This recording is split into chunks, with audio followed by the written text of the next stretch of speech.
Good morning, early game crew. I think we can rise and shine a little bit easier today because it is a victory lap Wednesday here on the early game. I'm Elijah Campbell. He's Preston Thorne. She is Jen Jensen. And last night, a 10-game road losing streak was snapped. South Carolina gets their first SEC win of the season. This time, they get it on January 6th. Last year, they got it on February 22nd. So, today is a day for some fun basketball celebration because South Carolina beats LSU 78-68 in Baton Rouge. And not only that, was it a wire-to-wire win? It was. Did not trail. Okay, the entire game. That's what I thought. I had to make sure because I missed the early part, but I was like, I think we're going to take this one wire-to-wire. Scored the first 10 points of the game. Okay. All right. There you go. And never looked back. They got close to looking back. There was...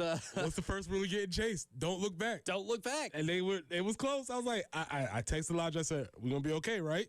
Because I understand that this team is a great I think I could qualify, say, good to great free throw shooting team, right? Yeah, they were 76% last night. On the season, they are 79%, which is good for 7th nationally. They're close. So they're I would say great. Top 10 is great. So they're a great free throw shooting team. And I was like, if this thing is going to come down to a free throw shooting contest, I feel pretty good about that, right? Right. I was making sure. There's a lemon booty factor that maybe like creeps in a little bit. Like these are different free throws. Right, but going whistle to whistle, in a game where I don't know if you weren't expected to win, that's a very solid win for the team that needed one for sure. They needed a win against a power conference opponent because going into this game they were 0-5 against power conference opponents. You needed to prove that you could beat somebody again with a pulse because we've gone through several times this basketball season at what the wins are so far this year, and right now your best one is against the KenPom 191 Southern Miss Golden Eagles. You need to prove to yourself that you could beat somebody that you're going to be playing on a night in, night out basis in the SEC. And yes, last night was a game between two teams that did not make the NCAA tournament in the SEC, and that's notable because those are the only two teams in the SEC that did not participate in the big dance last year. And they made sure to mention that on the broadcast last night, as you should, because these programs are in very similar places. These coaches are in year 4. Matt McMahon and Lamont Paris are both in year 4. This is a push to try to turn programs around and try to get themselves back on track and make sure you're not missing out on the NCAA tournament. And not saying that win puts South Carolina in it. There is still a lot of work to be done, but I feel like you can maybe be less checked out on this basketball team because I think they showed you something last night that when they're able to hit three-pointers at a high volume. Now, granted, you're not going to hit 57% every night. They were 57% from three. And we went through the numbers yesterday about what they were against their best competition, and they were all sub 30% games. However, they got to the free throw line a lot better. They were more aggressive on the drives, which means better three-point shooting than what we have seen in the past with this team can be possible because they did the things required to, A, get open looks, and B, be able to get high-quality shots and to get to the free throw line. We'll get to those numbers specifically in the next segment when we kind of look at the 4 factors of winning basketball games. Spoiler alert, they did a good job at the free throw line thing. LSU did not. They at least found their blueprint as to what they can do better. They didn't shoot an obnoxious amount of threes because the entire year they've been close to 50% when it comes to three-point attempt rate. Last night, they took 21 threes and 34 twos. That is one of their largest discrepancies, right? I think maybe being a little more selective when it comes to the three-pointers that you take and not settling on a lot of possessions is better for this team. So what I wonder, was the game plan specific? Was it something about LSU that made them do that? Or did they look at the numbers and say, hey, I was going to say pretty good at shooting two-pointers and getting to the free throw line, not so great at the three-pointers. Maybe we need to readjust our strategy and do some more of this.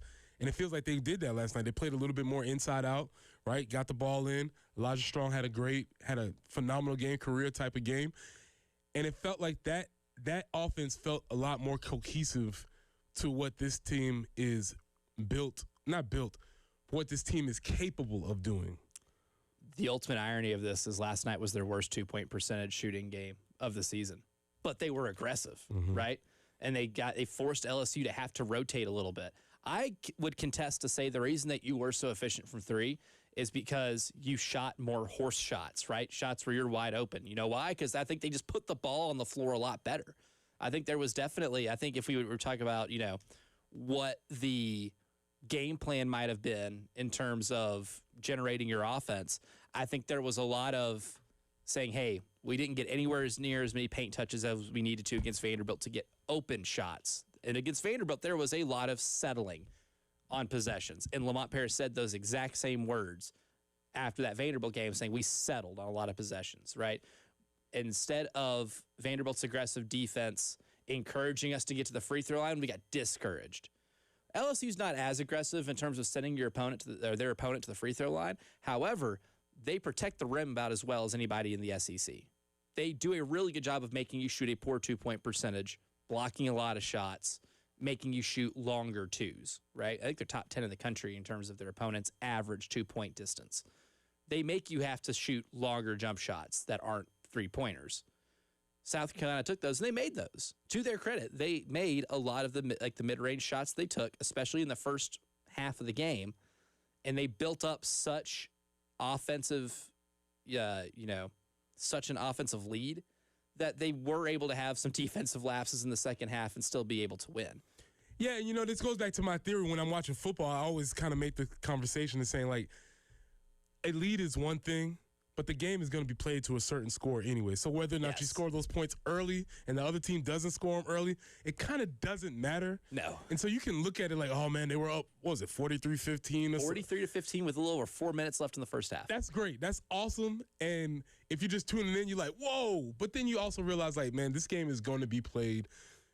They're probably going to score some more points. We're probably going to cool down a little bit. It's going to be played to more of a mean or a median type of score. So I don't ever really look at it as blowing a lead until you actually do. Then you start having conversations. But if the game starts getting a little bit tight and, you know, they get to 10 or I think it got to 6 at one point. At 6, you might start sweating a little bit. But regardless, I don't ever subscribe to that idea like, oh, they blew a 25-point lead. Because, I mean, the game is going to end up being played to a certain score anyway. Right. Just when you get there, it doesn't really matter. Yeah, it doesn't really matter when you get there. The story a little more interesting, right? And it might create narratives, but that's not going to be, you know, like they just got the 40 points quicker, right? You know you got to that. But first eventually, part both teams will get there. Now, the offense is going to be the big story, and I tweeted this last night too, because when you score 50 points in the first half, yeah, that's going to be the headliner, right? Is that, oh, you had a 50-point first half and you built a 25-point lead at the break. That's going to be the headliner. But to me, the reason that this game that South Carolina was able to hold on was because defensively that might have been their best game yet. I thought defensively, when it came to rotating and guys just being in the right spot, that was about as good as they've ever been this season. Because against Vanderbilt, they weren't. They got pick and rolled to death in that game. And when Tyler Tanner broke down South Carolina's offense and moved the ball a little bit, they were never in the right position. They were always a step late. And there have been a few games this year where I watched them play defensively, and I'm like, they're a step late to get to these spots. Against Clemson, a lot of times, they were a step late getting to a spot, and that's why they got in so much foul trouble in that game. If you remember, South Carolina was in atrocious foul trouble against Clemson because they were so late on so many rotations. They were not in a good guarding position. And sometimes when you are that late, and it doesn't take much, it can be a step, your only option really would be to foul, right? Or you're in a position where if you want to block the shot, you got to go over the guy's back. It's going to be a foul. Or the only option is if you want to try to face up and chest the ball, you have to foul to get there because you weren't at the initial spot when you needed to be. Mm-hmm. And last night was a complete difference. I think if you just watch the defensive possessions from the Clemson game to this game, you did see some pretty good growth in terms of where you're supposed to be on rotations. When the ball moves around the horn or around the perimeter, how quickly are you getting to your spot? If somebody beats their man on the dribble and is attacking the basket, how quickly are you getting into a legal guarding position to either take a charge or be able to contest the shot, it was worlds better against LSU than it was, say, the Clemson game, where I thought that might have been their worst in that regard. I texted you one of my very minor but very major gripes that I have with basketball television broadcasting. And I don't know how many other courts have it like this, but as soon as I turned the game, I was like, oh, I hate this. When the camera shows the back of the coaches and the bench instead of seeing the front, like they got 2 games up here. We're watching Florida, Georgia, Texas Tech, Houston. You can see the coaches. You can see all the emotions. And I just feel like that takes something away from the game. Watching the game last night, you can't see the coaches coaching. You can't see the facial. You can't see the facial expression. You can't see the bench and what's happening. It is a very minor gripe, very similar to how I feel about Missouri football, their camera angle. But the Missouri camera angle in football is. It stood out to me, and you said Cameron's like that. Also, Cameron Indoors like that. Cameron Indoors like that. I don't like that. Maybe a few others. I mean, Vanderbilt's its own thing, but. Vanderbilt's his own thing, and they should be the only ones doing that. Right. Like that's the charm of it. It's a very minor gripe, but as soon as I turned the game, I was like, oh, it's one of these games. I don't like it. Yeah. I'm with you, though. And I never really thought that I didn't enjoy that until you mentioned it, and I was like, I am missing that part of the game. I just like seeing the coaches, man. I like seeing the coaches, how they're doing the signs or pacing up and down the court. You see them talking to the referees. You see the referees talking to them. You see the bench. You see all that stuff. Seeing the back. I don't want to see the people that are sitting in the front row. I don't care about them. I want to see the team. Yeah. And so, yeah, very, very slight gripe. Also, as I mentioned via text yesterday, LSU did almost finished. They finished with 68, but they almost finished with 6-7. As my 6-year-old daughter, who weaseled away into watching because she was supposed to be sleeping, but she weaseled away to watch the basketball game, and she was like, what's the score? She said, do they have 6-7? I was like, it's 67. Actually, it's not 6-7. 67. But she was very much fixated on that number. Oh, she almost hit the arm motion like an involuntary reflexive movement. She laughed out loud. She was like, what's the score? I was like, what's so funny? She was like, it's 6-7. I was like. And she tried to bait you into it. Yeah, I was like, no, 67. Yes. So yes. So those were the two viewing highlights from last night. In terms of the last basketball highlight we'll get to, too, before we get to the 4 factors of last night's game, Elijah Strong, best game as a collegiate basketball player? Yeah. Offensively? Yeah. 30 points in that game. Now, he hit his first 4 threes. I mean, he was unconscious in that first little bit of the game. And even after that entire barrage of 3-point scoring to start the game, I think the best play he made was the punctuation dunk, or not dunk, the pass to Mike Charjamps for a dunk late in that game. LSU's kind of making their run. They have to get a little more aggressive defensively. They blitz a ball screen about 40 feet away from the basket. Elijah Strong gets into the middle of the floor. Pass goes to him. He's got like a 2-on-1 advantage. He makes a good read, throws a lob. Mike catches it, throws it down. And that was really the punctuation mark. But I thought Elijah Strong last night, the 3 assists to go along with the 30 points, equally as impressive, and he ended up fouling out of the game, but you're not winning that game if he doesn't become just an absolute monster on the offensive end. That was huge for them last night. And if you want to win moving forward, you got to I'm not saying get 30 points from Elijah Strong. That's a lot to ask. Nobody in college basketball is averaging 30 points a game. But if he becomes a reliable scorer who's taking good shots and his shot selection's good and he's making 1 or 2 threes a game, I like your chances of being better offensively. I mean, in his name in general. I mean, it just lends itself to strength. And every time I hear it, I think of our Elijah, like Elijah Strong. Mm-hmm. Elijah Strong. As he is. So, you know. This team, that's my favorite thing about this team, is they have to be leading the country in Eli's or Elijah's. They have an Eli Sparkman, Eli Ellis. Yeah. I confirm from Eli Ellis. Full government name is Elijah Ellis. Nice. Elijah Strong. Interesting. So in the Vanderbilt, South Carolina game, we had the team with the most Elijahs in the country and the team versus the most Tylers in the country. It was a total name war last Saturday. Not confusing at all for broadcasters. No. That's why I go with the last names a lot. A lot. Last names, numbers. Number 24. Yeah, Elijah right there. Yeah, the one who scored 30 points, that one. Yeah, E24. Yes, easy enough to remember. But coming up next, we'll discuss the 4 factors of winning every basketball game and how we can apply that to last night's game and what it means moving forward next on the early game.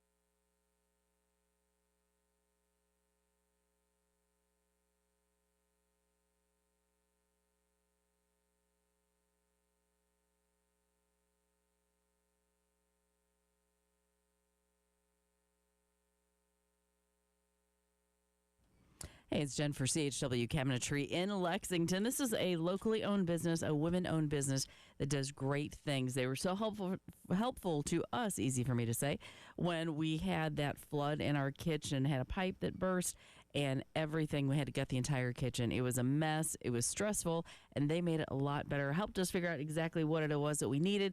The photorealistic rendering, I talk about that, but to see your finished kitchen before it's finished, so helpful because it's like a light at the end of the tunnel. Plus, you can take that picture and then go pick out everything else that you need to finish out the kitchen. And as I mentioned, we had such a great experience that we updated a couple of bathrooms. We needed new cabinetry. There was only one place to go, and that was CHW Cabinetry. You need to check them out if you think you want to do some updating in your home. Visit chwcabinetry.com or call them at 803-520-6837 and tell them Jen sent you. CHW Cabinetry in Lexington. Passion from inspiration to installation.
Great news as far as your traffic is concerned.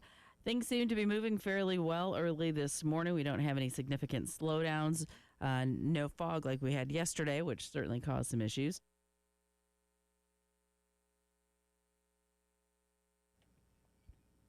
And as far as your forecast goes, yep, those spring-like temperatures coming on in. We're welcoming that. Today's high, looking for sunny skies, 73. Tomorrow, 70, 72 on Friday.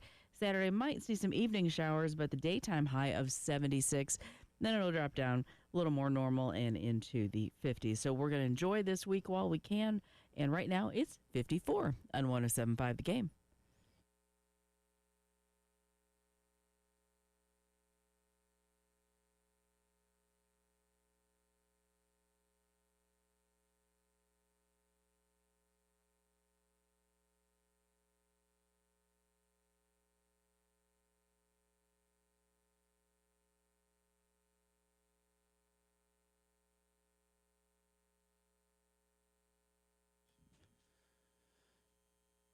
So in basketball, there are 4 things that statistically lend itself to winning you basketball games if you are able to achieve those objectives 4 throughout the game. things. Only 4. 4 big things. This is established by one Dean Oliver, considered kind of like the godfather of basketball analytics. He did this study like a long time ago, and it's pretty true. If you just go back and pick 5 box scores that you see any given night, and you look at these 4 things, usually whoever does that at least does 2 of them, the top 2 at least, because they are kind of weighted out, you're going to win games. That's effective field goal shooting, turnover percentage, offensive rebound percentage, and free throw rate. And if usually you win effective field goal percentage, and if you win just that one, it gives you about a 25% chance to win on its own, right? Big study on it. Highly suggest doing a little more dives on that. But I wanted to look at the game through that perspective, the same way we did in football, of the 5 things that South Carolina thought they needed to do every game to win on the football field. These 4 things apply to basketball, but it's kind of universal for everybody, right? Because no matter what your style is, no matter what your coaching philosophy is, these are the things that you need to be able to do and win during games to win you games. So we'll start with effective field goal shooting. It's just field goal percentage that accounts for the fact that 3-pointers are worth more than 2. South Carolina's effective field goal shooting last night was 58.5%. LSU's was 45.2. That's a pretty large discrepancy there for that stat. When it comes to offensive rebound percentage, LSU grabbed 42.5% of their misses. And to give you an idea of how exceptional that is, the NCAA average is 31%. South Carolina grabbed only 21.9% of their missed shots in that game. Turnover rate, South Carolina turned the ball over on 9% of their possessions.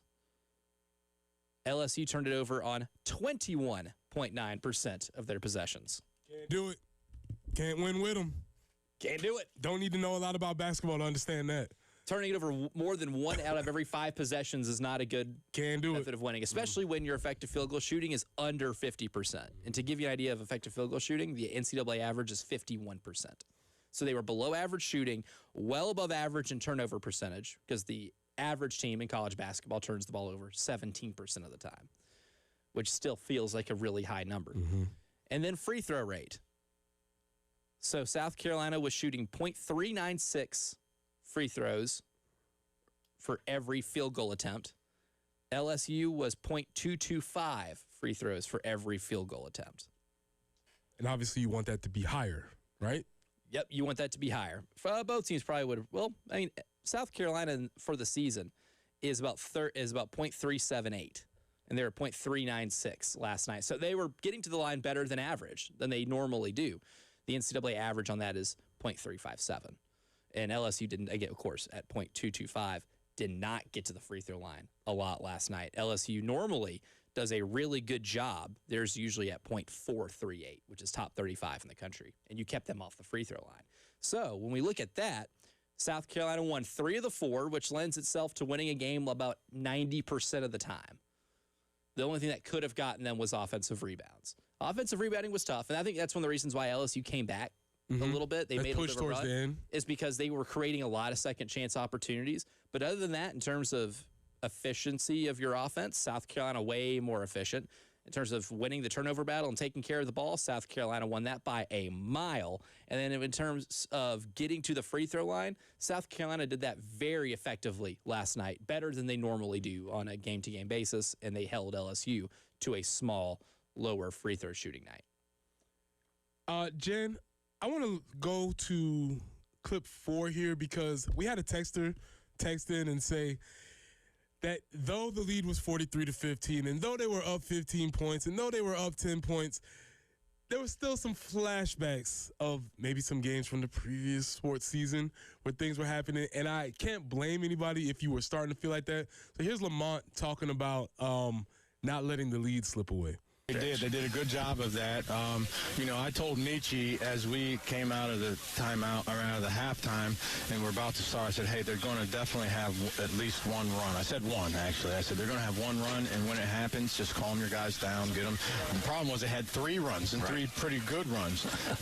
And so we were running out of timeouts quickly. But I will tell you that if we're ever fortunate enough to get a lead of 25 or whatever it was, you're better off having the game happen like this if you can still come out with a win. Right. We had to get the ball in bounds late. We had to make some free throws. And for a really good shooting free throw team, we missed some down the stretch, right? You need experience in that situation. A lot of things we had to do. Elijah had a big shot. Eli had a big shot in the corner. Yeah. There were a lot of plays that needed to be made in order that we could still come out of here with a win. And to the guys' credit, they made those plays. They did, especially when it comes to a couple of those plays that he mentioned. I mean, Eli Ellis hit a 30, that 130 in the corner that he's alluding to was a big sigh of relief. That threw the blanket over the simmering fire, right? Oh yeah, because there was a point in that game too in the second half where LSU, I don't know if LSU even made a 3 in the first half, but Max McKinnon, who's really their only 3-point threat, he's the only guy on that team that's shooting above like 38% from 3. He's making about 44% on the season. Got hot a little bit in that second half, and that kind of fueled their comeback. There was some instances where South Carolina was scoring 2, then LSU was getting 3 on the other end, South Carolina getting 2, LSU got 3 on the other end, and then that kind of added up over the course. That's what I was starting to worry about. Like, are we going to keep trading 3s and 2s, and is this going to, is it going to kind of whittle it down to a point? But it never happened to that point. Eli made that 3 in the corner and kind of squashed everything. It's like, all right, let's breathe. We're back on top. So yeah, like Lamont just said, you loved to win a game by a lot of points, get people off the bench. But as far as preparation for the season, there was some things that they had to do at the end of that game if they get in that position again to close out another game. So there was definitely some learning opportunities. There was, yeah. And the way to close that game out and their ability to do so, I think bodes really well for them because you're going to play in a lot of close games. You're going to play in some games where maybe you get off to a hot start and it's going to be one of those games where the other team's going to get on a run. I'm not saying that they can't shoot very well in a first half of the game, but let's just say you do play a team with veteran experience like Florida, right? Defending national champs, they're not as good as they were last year, but they can make a run at any given time. Say you play Florida and you get up to a 10, 15-point lead in the first half. They're going to make a run, and you're going to have to be able to answer. And last night, LSU answered, even without, I would say, their best scorer. He technically isn't their leading scorer. Dayton Thomas Jr. didn't play last night. But I think he is their best overall scorer and best overall offensive player. Even with him not being there, you knew they were going to make some kind of run because they do have some firepower on offense that can lend itself to that. But when that team makes that run, can you handle it? Can you squash it? Can you be able to, on the road, when the crowd finally comes alive? I know it wasn't a packed house at PMAC last night, but it was a lively crowd once LSU cut it to 6. That tells me something about at least the mental fortitude and the makeup of this team, which I think could lend itself because you're going to be playing a lot of really good environments moving forward. That's good news for the men's basketball team. The football team finally got some commits yesterday. We'll look at some of those players, who they are, and whether or not the portal recruiting strategy is recruiting production versus potential. That's next here in the early game.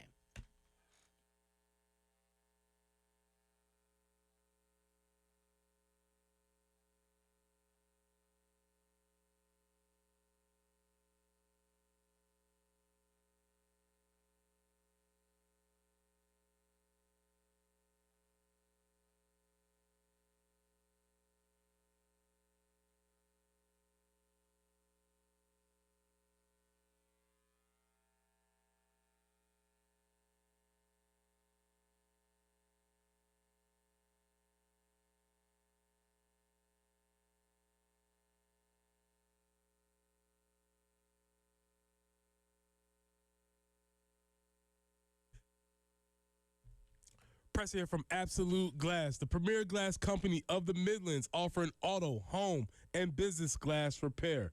So if your glass is damaged, shattered, cracked, or broken, they can handle the job.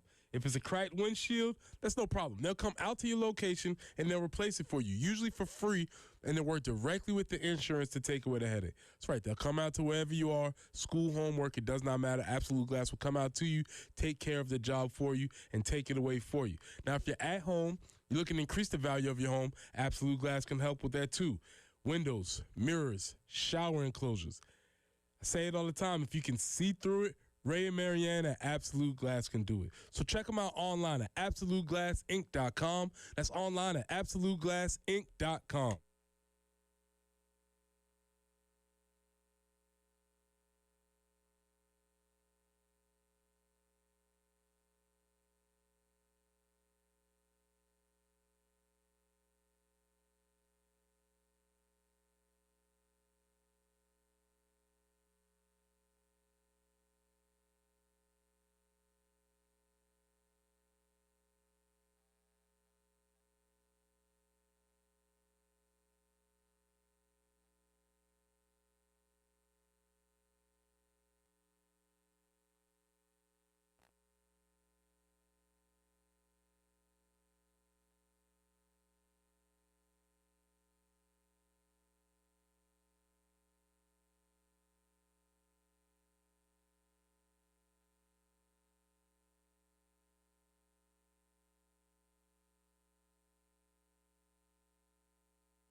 Still getting good reports. No accidents, no significant slowdowns this time of the morning for your Wednesday. And forecast-wise, looking wonderful for the next several days. 74 for the high today, 71 tomorrow, 74 on Friday, 77 even on Saturday before some evening showers come in. And then that kind of changes things a little bit. We get back into the 50s starting on Sunday. So enjoy this spring-like little burst that we're having right now. Currently, it's 49 on 107.5 The Game.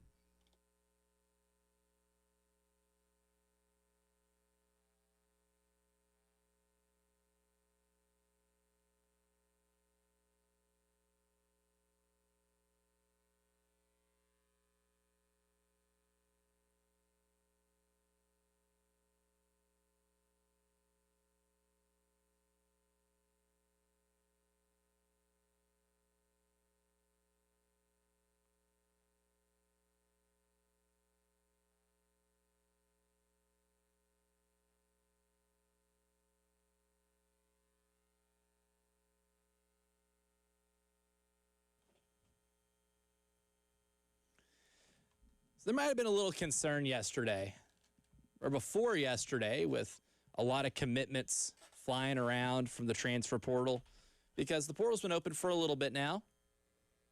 And South Carolina had, going into yesterday, one commit. That was Jaden Gibson, the receiver from Oklahoma.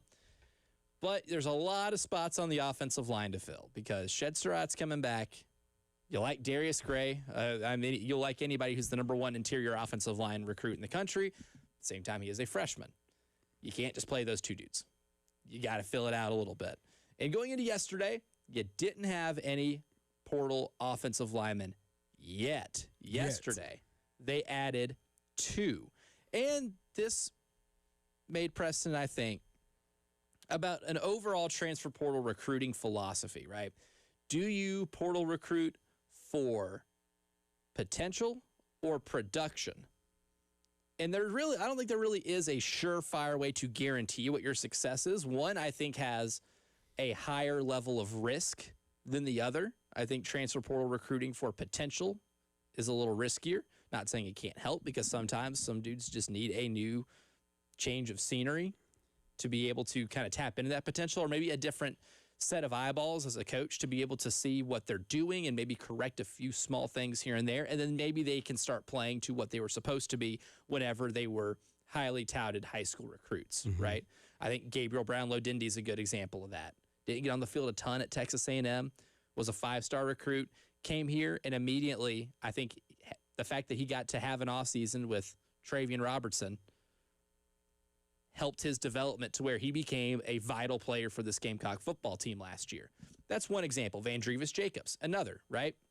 He comes here, and he's able to get into the offense. He develops a little bit, and now he's out. Now he's a player that with whatever team gets him in the transfer portal is recruiting him in the portal based on his production rather than his potential. Correct. Because he came here with potential, he left with production. Good point. Boaz Stanley was a productive player at Troy, came here, and it felt like a safer option. However, it didn't necessarily pan out. Right. There's a reason why he's in the transfer portal right now. So with the 3 players that South Carolina got yesterday, 2 offensive linemen, 1 defensive lineman, we have Hank Purvis, a left guard and right guard. He almost evenly split snaps last year at Purdue at left and right guard. Carter Miller, a center from Central Florida, and then Jordan Thomas, a defensive lineman from Georgia. I think I would put Hank Purvis and Carter Miller in the production category because those are 2 guys that have been full-time starters for multiple years in their career. Jordan Thomas at Georgia last year played in only 34 snaps in 4 games and recorded 3 tackles. I would put Jordan Thomas in the potential category so far. Yeah, I think that's very fair. But as we look at what we get versus what we lose, I guess my question would be going to the folks at Purdue or going to the folks at UCF and saying like, "Hey, we just got Carter Miller. What you think?"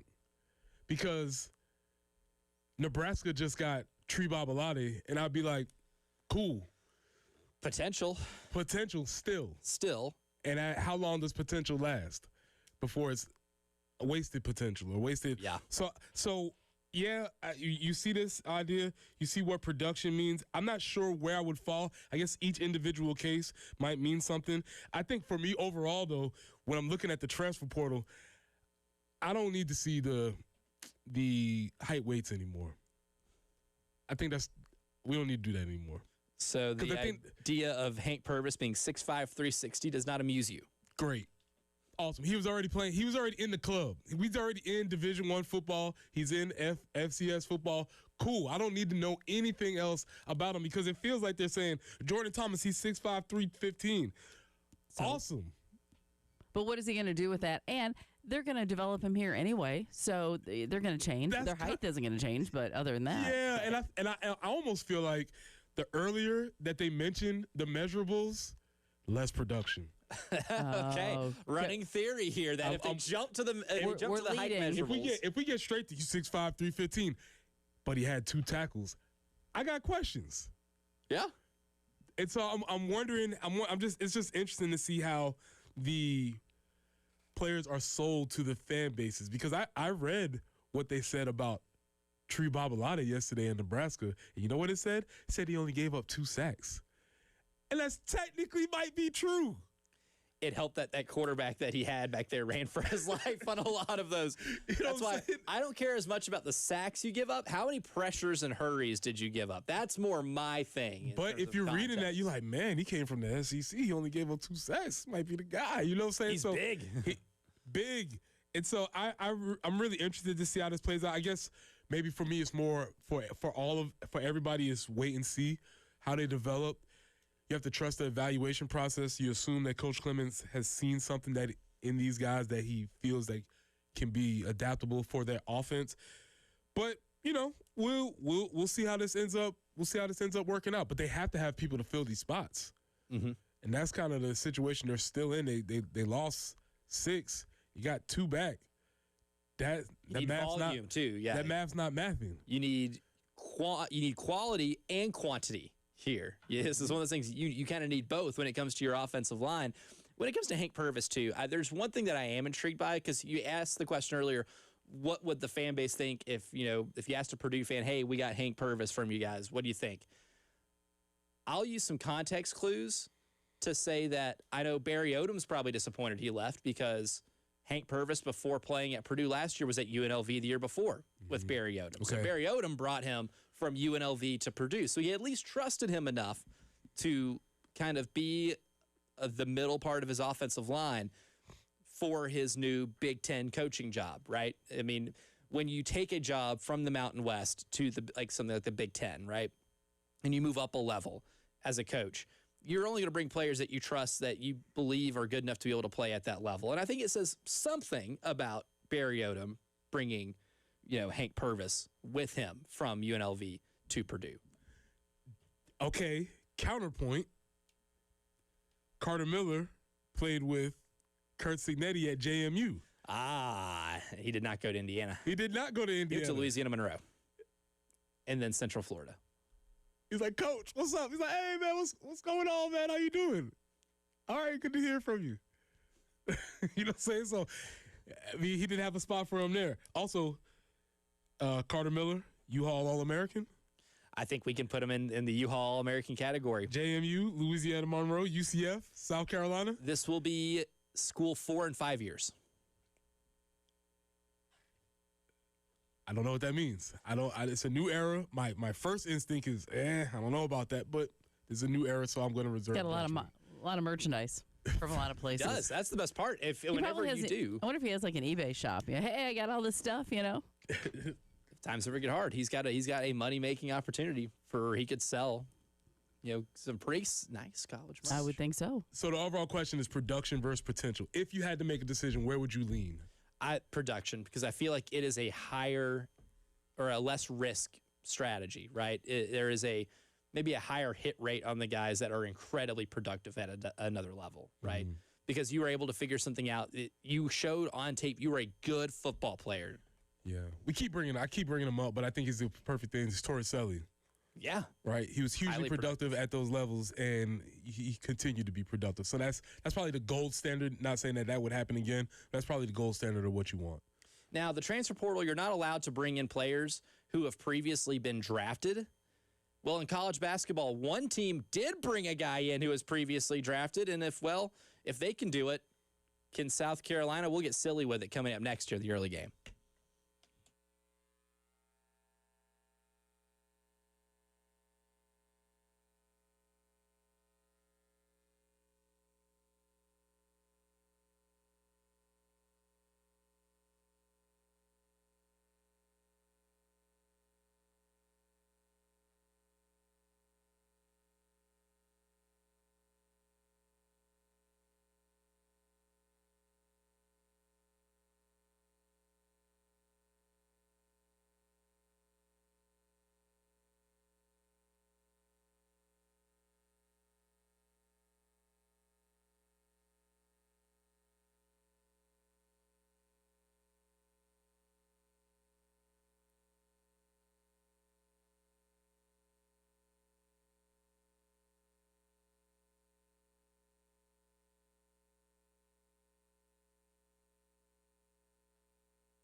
Before we get silly with maybe some potential offensive linemen the Gamecocks can get if we're playing by maybe some of basketball's recruiting rules, because that seems to be getting into a really weird spot. I'm going to go to the Firehouse Subs text line where Joe says 6'5", 330 are just numbers to me when it comes to the offensive linemen that we've recruited lately. I need production. That is a vote for production for Joe. I think I'm more along those lines. I hear you loud and clear, Joe. And that's the question: production versus potential, and it may be based on their year. Are they early in their career? Are they late in their career? If they have less production late in their career, you might have to ask questions. There's a lot of things. I mean, obviously, there's a lot of factors that go into play, but I think I'm leaning more towards what Joe said. I think my thing now, if I'm hammering it down, is if you are a redshirt freshman with a lot of potential and you come from a place like Alabama where you're just buried on the depth chart, then I'm thinking maybe. I can buy into a lot of that potential. Like Justin Okoronkwo, one of those guys, right? Just couldn't get on the field the way he wanted to at a place like Alabama. Obviously talent rich. He comes here, he gets to be a full-time starter, and I loved him last year. Mm-hmm. I thought he was one of the shining stars on defense. Sean Murphy was the guy I'd been a little more hesitant on because there was some injury issues. There were some injury issues, and he was at Alabama, then at Florida State. But then you look at his Florida State stint, he got better as the year went on. He came here, got better, I think, as the year went on. And there are different examples of that. But I think, to me, if you have spent less than half of your eligibility and you still have that potential tag on you, I can maybe buy in. But once you get to maybe that junior part, or if you have 1 year of eligibility left, then maybe it's production. Yeah, it's got to be. Because you've had ample opportunity to show us what you can do, and you haven't done it yet. An ample opportunity to go somewhere where you can play too. And again, yes, obviously it's a case by case basis, but you have to have some sort of North Star that guides your decision making, right? Everything is there. Everything is going to be taken case by case, but what's going to be like the guiding decision making process as you go through this? And it may just be what's left on the shelf, because who knows how many other dudes are committing to other places. So, but I do think this is a very interesting question. Do you focus on more production or potential when in the transfer portal? Now, in basketball this year, one of the biggest controversies is Baylor getting James Najee to join the team halfway through the season. Why is that controversial? Because James Najee was drafted a few years ago.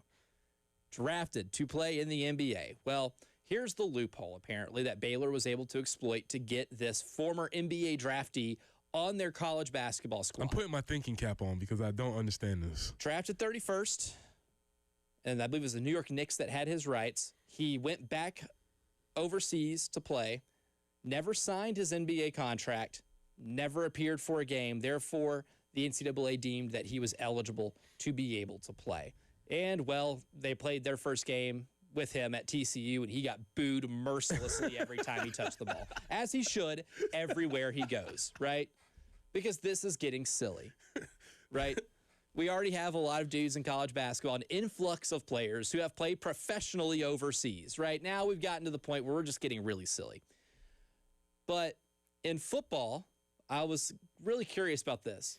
If this were to have been legal in football, now I know the players I'm about to mention probably signed their contracts, but there were 2 offensive linemen last year that did not get drafted, or that did get drafted, that did not take a snap in the NFL. First one, Miles Hinton, the Philadelphia Eagles, 6th round, 191st overall from Michigan, 23 years old. Can we give him a call?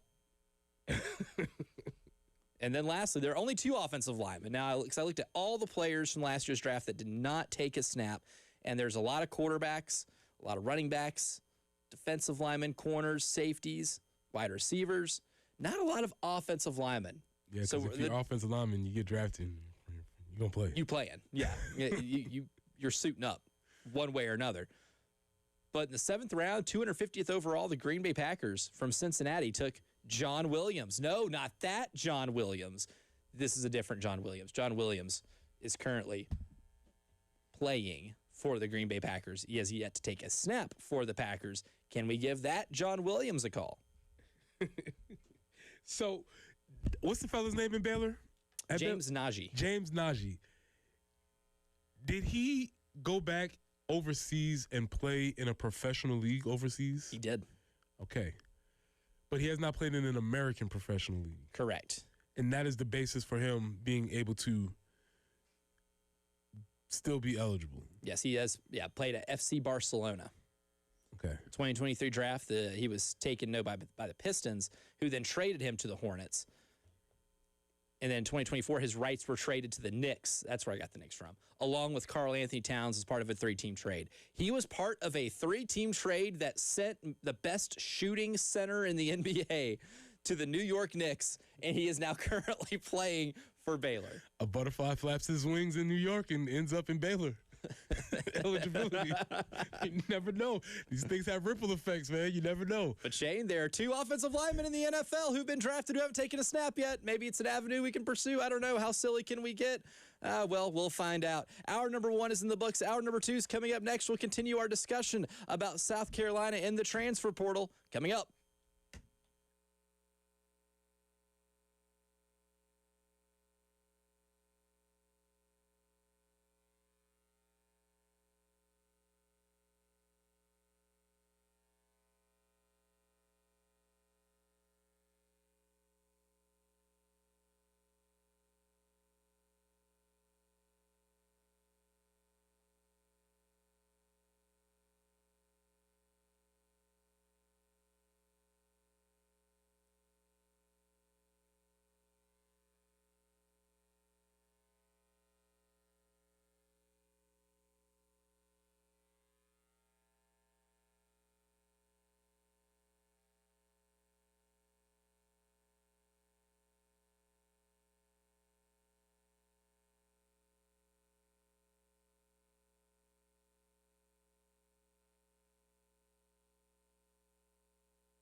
One accident to make you aware of, and that's Gator Road at Highway 302 in Lexington County. Other than that, traffic moving pretty well, for a work day morning. And we're looking for a high of 74, 71 tomorrow, 74 for your Friday. And currently it's not too bad. It's 50 on 107.5 The Game.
Hour number 2 of the early game starts right now. I'm Elijah Campbell. He's Preston Thorne. She is Jen Jensen. And we're talking portal recruiting because South Carolina's got some holes to fill on the roster and in college football in 2026, as it's been for the last 6 years or so. You've been able to have a free agency period. And yesterday, the news breaks that Carolina secures 2 offensive linemen, 1 defensive lineman. But I want to talk about the offensive linemen right now, too, in terms of, do their profiles, do you think, match what South Carolina is going to want to do, right? Hank Purvis, the aforementioned offensive lineman that we talked about in the first segment, or the first hour, who came here from Purdue. He is a Barry Odom guy. I will give him the Barry Odom guy tag because he played for him at UNLV, then followed him to Purdue. Pretty much split his snaps, left guard and right guard. He is a guard, right? I think your recruiting sites like On3 and 24/7 have him as just an interior offensive lineman. He's a guard. Gave up 1 sack last year, which I say you always take with a grain of salt because he gave up 11 pressures, but 11 pressures in 12 games. It's less than 1 a game. Penalized twice, a pass block grade of 71.6, which I would consider good. 61.3 run block, which I would say fine. But with somebody like Hank, who is in year 3, going into year 3 of college football, how does that excite you in terms of hearing that profile without watching a ton of him on tape, just looking at the profile? Never seeing him on tape, hearing those numbers, I'd be like, okay, that's solid. That's something that we can work with. My first thought is looking at the numbers, 6'5", 360 is why is he playing guard? That'd be why is he playing guard? If you're 6'5", hard stop, 3+, I would want you to be at a tackle. Right. If you had the athleticism to do it. So my first thought would be he's playing guard because he's not as athletic. No problem. There's nothing wrong with that, but that'd just be my first inclination. But he is a biggin, though. 6'5", 360. He might be the biggest of biggins on this team in terms of just weight. It's a big dude. So I need to see, like, what is he doing in the run game? Is he like a roll grader? Is somebody that we can say, hey, we can line up behind Hank and go get 2 yards? Maybe that's his role, and maybe that what his role would be on the offensive line. I'm not sure. So those would be the 2 questions that I would need to know. Why are you playing guard? What's the athleticism check? Or are you just playing guard because you're that tough of a dude, and maybe that's why we want you there? Film would tell me that. Yes. And in terms of what I think South Carolina is going to want to do offensively, just based off of what I've seen from Kendall Briles' offenses, again, I'm basing a lot of my expectation on what we see schematically from what we saw from Kendall Briles at Arkansas, just based off of the skill set of your quarterback and the prototype of your quarterback. I did notice when watching an abundance of 2021 and 2022 Arkansas games that they ran a lot of power. There's a lot of pulling guards. There's a whole lot of getting those bad boys out into space and having them be the bulldozer that clears the way for a running back. And that running back in the early 2020s was Rocket Sanders. Is that the type of guy that you can do that with? And does his versatility, do you think, maybe help in regards to whatever his skill set is, whatever way you want to line up, you can at least move him around? I think that's the one thing I did like, is that he can play left guard and right guard. Some players have to play on the right side of the offensive line. Some have to play left. Yes. But his ability to at least do both tells me that maybe he can be a little more of a versatile piece when it comes to building your running game around a specific skill set. Yeah, so that's why even hearing you say that, I'd have to double down on what's his athleticism looking like. Because if he is playing guard and we want to get him out into space and we're thinking about pulling him, then he's going to need to be able to move his feet, block people in space. And at 6'5", 360, that's a special skill. 6'5", 360, that dude that can move is that's called first round NFL. Right. You know what I'm saying? If he can move like that. Yeah, they don't make a lot of those guys. So, I mean, you just need to check the film and see what he can do. And also, building based on what the scheme is, does he fit the Kendall and Coach Clemens' new scheme? Now, when I look at Purdue offensively from last year, I like to look when it comes to evaluating offensive linemen. It doesn't give you the full picture. It only gives you maybe a smidge of context to see how productive the offense was when it comes to being on the ground, right? I don't take it as much so with the passing game because there are so many other elements. Like the offensive line is directly involved in the running game. The offensive line can be directly involved in your passing game in a bad way, or it can be in a good way too, but it's harder to tell just by looking at a number, right? But I can tell that, Purdue ran for 125.5 yards per game last year. It's good for 4 yards per carry. It's not eye-popping. However, it was year one in a pretty much a makeshift offensive line, a makeshift team, right? Nobody had more transfer players in Division I FBS last year. Total rebuild. Than Purdue. It was a total start from scratch project. The offense itself only scored 18 points per game, but they were fine running the ball, right? Given those circumstances, I think 125.5 yards per game is fine. Obviously, there's a reason why Purdue is 2-10, but that maybe tells you a little bit about what he is offensively. If you go back and look at UNLV the year prior, where he was a starter under Barry Odom, that number, which they had a much different offense, that was the go-go offense that got Brendan Marion the Sacramento State coaching job. They were running for 243.5 yards per game. Mm-hmm. So I find that experience to be pretty valuable as well. I think taking in all that context makes me feel good about the profile of Hank Purvis without watching an abundance of his film. Yeah, that's fine. We'll see in the spring. We'll see what comes of it. Barry Odom, tough dude. You know what I'm saying? Do Barry Odom teams even play offense, or do they just play defense? I wonder if they even have an offensive side of the ball. So yeah, we'll see. But again, my first question would be, if he's 6'5", 360, does he have the athleticism to play in the SEC? I hope so, because if you can pull a guard that's 6'5", 360, I think that's an awfully intriguing prospect. You're working with something. Yeah, if you can pull him and get him into space, I like that a lot. The other one, 6'2", 300, Carter Miller, a center. Preston did not like that I led off with the measurables. I don't love that. I violated Preston's rule. It's kind of like saying, but they're really nice. It's got great bones. Yeah. But they got a great personality. Hold on a second. This house has great bones. Yeah.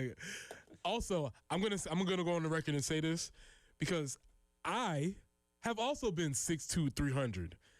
And I've never been 6'2", 300. I will go on the record as saying Carter Miller is not 6'2", and he's not 300 pounds.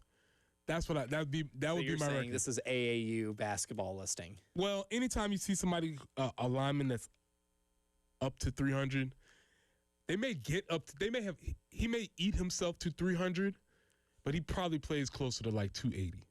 After the summer, after training and all that stuff.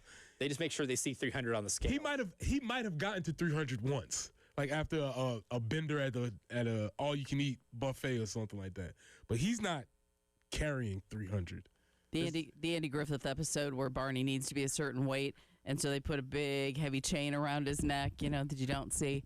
Yeah. Yes. Mm-hmm. And that does happen. People put, you might slip a little 5-pound weight in your girdle. You might do, there are a lot of things, you drink a lot of water to get to the 300, because 300 is the mark for we want to consider you. So I would say he's not 300, and he's probably not 6'2". He's probably closer to 600, 280. I mean, 6 foot, 280, 285, which is fine for a center.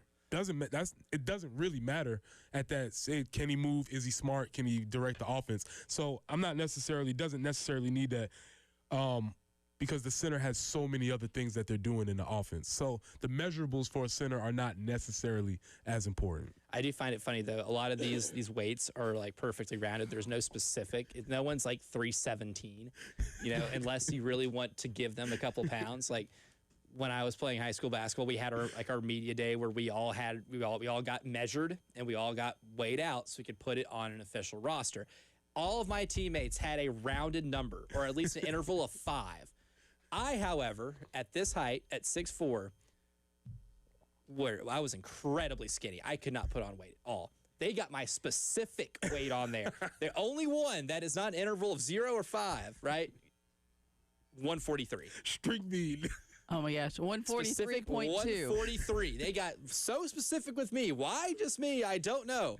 But you never see it that specific anywhere else. Come on, Coach. You could have gave me 150 now. Dang. Yeah. What's the difference? Or 145. You just round up to the nearest I mean, You little guy. Yeah, from I was tiny. From Yeah. 140.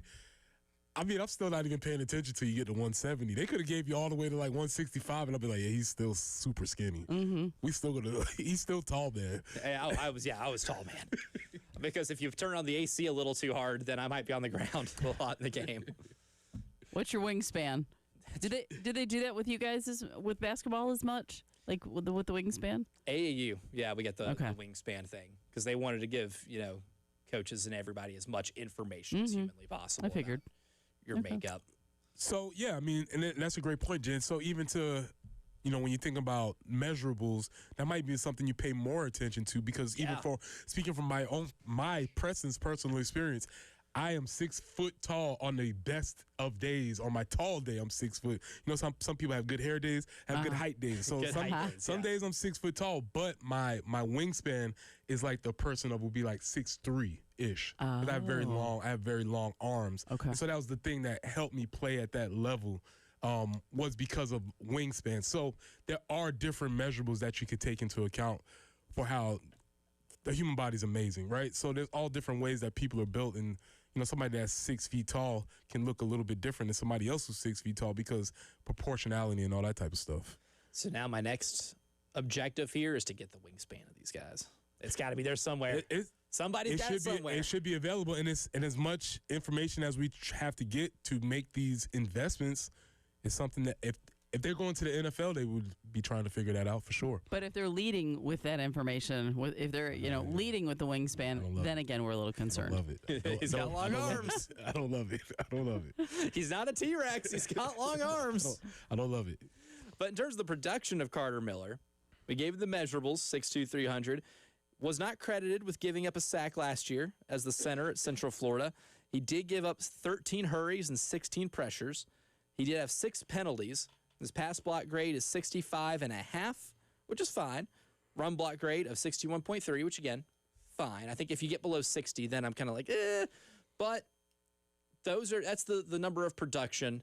You hear that profile, and maybe if you see something in him, like if the tape tells you something, firmly believe it. But there might be some development there, maybe some further development. Yeah, you need development. But again, at the center position, there's so many other intangibles that come into play. I would definitely be looking at, like how many penalties did he have? How many, how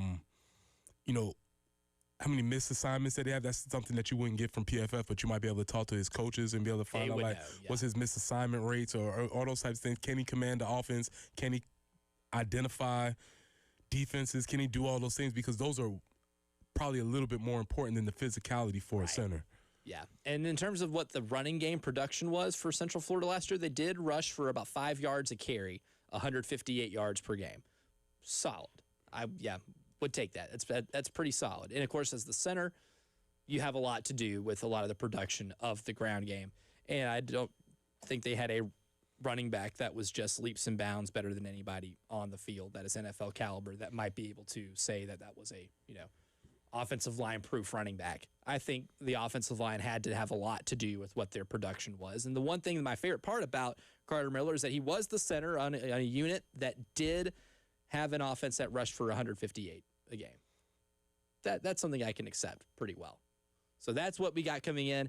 Obviously, more names will trickle in. We will get more news as it pertains to the transfer portal and South Carolina's replenishment of their roster. But coming up next, it's the morning meeting. We mentioned yesterday the teams that are in South Carolina's men's basketball neighborhood, and that was one of the reasons why last night's game was so big, because it was against one of the teams in your neighborhood. We'll update that neighborhood, and we'll talk to our friend Ray coming up next.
Still just one accident to let you know about.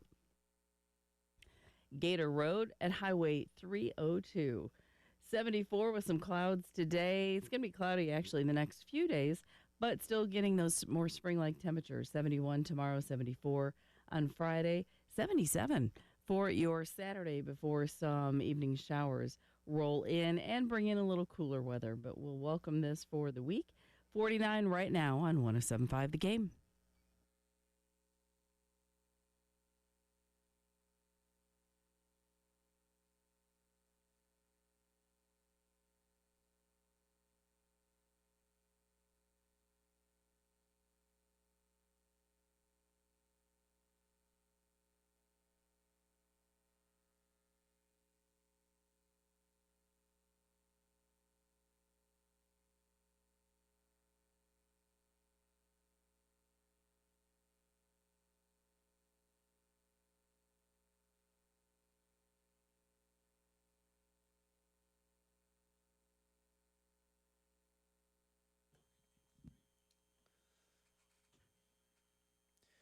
Oh, buddy, this morning meeting song's about to hit a little differently. It's going to hit differently because the South Carolina men's basketball team is fresh off of a 10-point win at LSU last night. Yesterday, we discussed the neighborhood that South Carolina is in when it comes to men's basketball in the SEC. So today, we'll give you an update on how those other teams are doing and where that puts South Carolina very early in the SEC. Good morning. Good morning. Repeat after me. Today will be an awesome day. Yeah, it will. Let's go. Good morning, great today. Today will be an awesome day. Good morning, great today. Today will be an awesome day. That's right, because South Carolina played LSU last night in a game featuring the only two teams in the Southeastern Conference that did not make the NCAA tournament last year. That was really kind of the narrative. If you watched the broadcast from last night, kind of the narrative going into the game, and they made sure to mention that fact that these are two programs that are trying to get back into a tournament that is so financially lucrative. South Carolina was able to get off to a red-hot start, up 43-15. They end up holding off a late LSU push when LSU cut it to 6. They end up winning by 10, so that is a first win for South Carolina in conference play. That was done on January 6th, whereas last year you did not get a conference win until February 22nd. That is a significant improvement. That is, at least tells you, you can start talking about your neighborhood. Last year you were in a neighborhood of 2. There were only 2 of you. It was you and LSU, right? At the bottom of the SEC. I think that neighborhood's going to be a little bit bigger. And with that being said, Jen Jensen, introduce us to our neighborhood. Now, who are the people in your neighborhood? It's a good question, Mr. Rogers. In your neighborhood. Say, who are the people in your neighborhood? I'll get to it. People that you meet each day. Oh, thank you for asking, Mr. Rogers. I was hoping you would ask because Actually, that was Bob it was Bob. from Sesame Street. Bob. Oh, I was Yeah. Mr. Rogers. I No, just it heard you does play. sound like Mr. It Rogers. does a little bit. Is Bob's last name Rogers? You know, I don't remember what Bob's be. name was. It could be. Maybe we're going to get the crack staff on that. Absolutely. I'm on it. Now, those teams that I said yesterday that are kind of in South Carolina's conference basketball neighborhood. Texas A&M, Texas, LSU, Ole Miss, Mississippi State, Oklahoma, Missouri. I find those to be really the most winnable games that you have in the league. And if you're able to take care of business there, that's 1, 2, 3, 4, 5, 6. 6 different wins that you can get, or 7 that you can win. How did they do last night? Well, Texas went on the road to Tennessee and got smacked. Okay. They got beat 85-71, and that puts them at 0-2 in league play. They're one of 3 teams that are 0-2. LSU and Auburn being the other 2. We'll get to how Auburn got to 0-2 because they lost to one of the teams in the neighborhood. So you have Texas at 0-2. LSU played last night. Obviously, South Carolina beat them. They are 0-2 in SEC play. Ole Miss, they host Arkansas tonight. Arkansas is really good. I've been really impressed with how Arkansas has played this year. Ole Miss is currently 0-1. I expect them to fall to 0-2 tonight.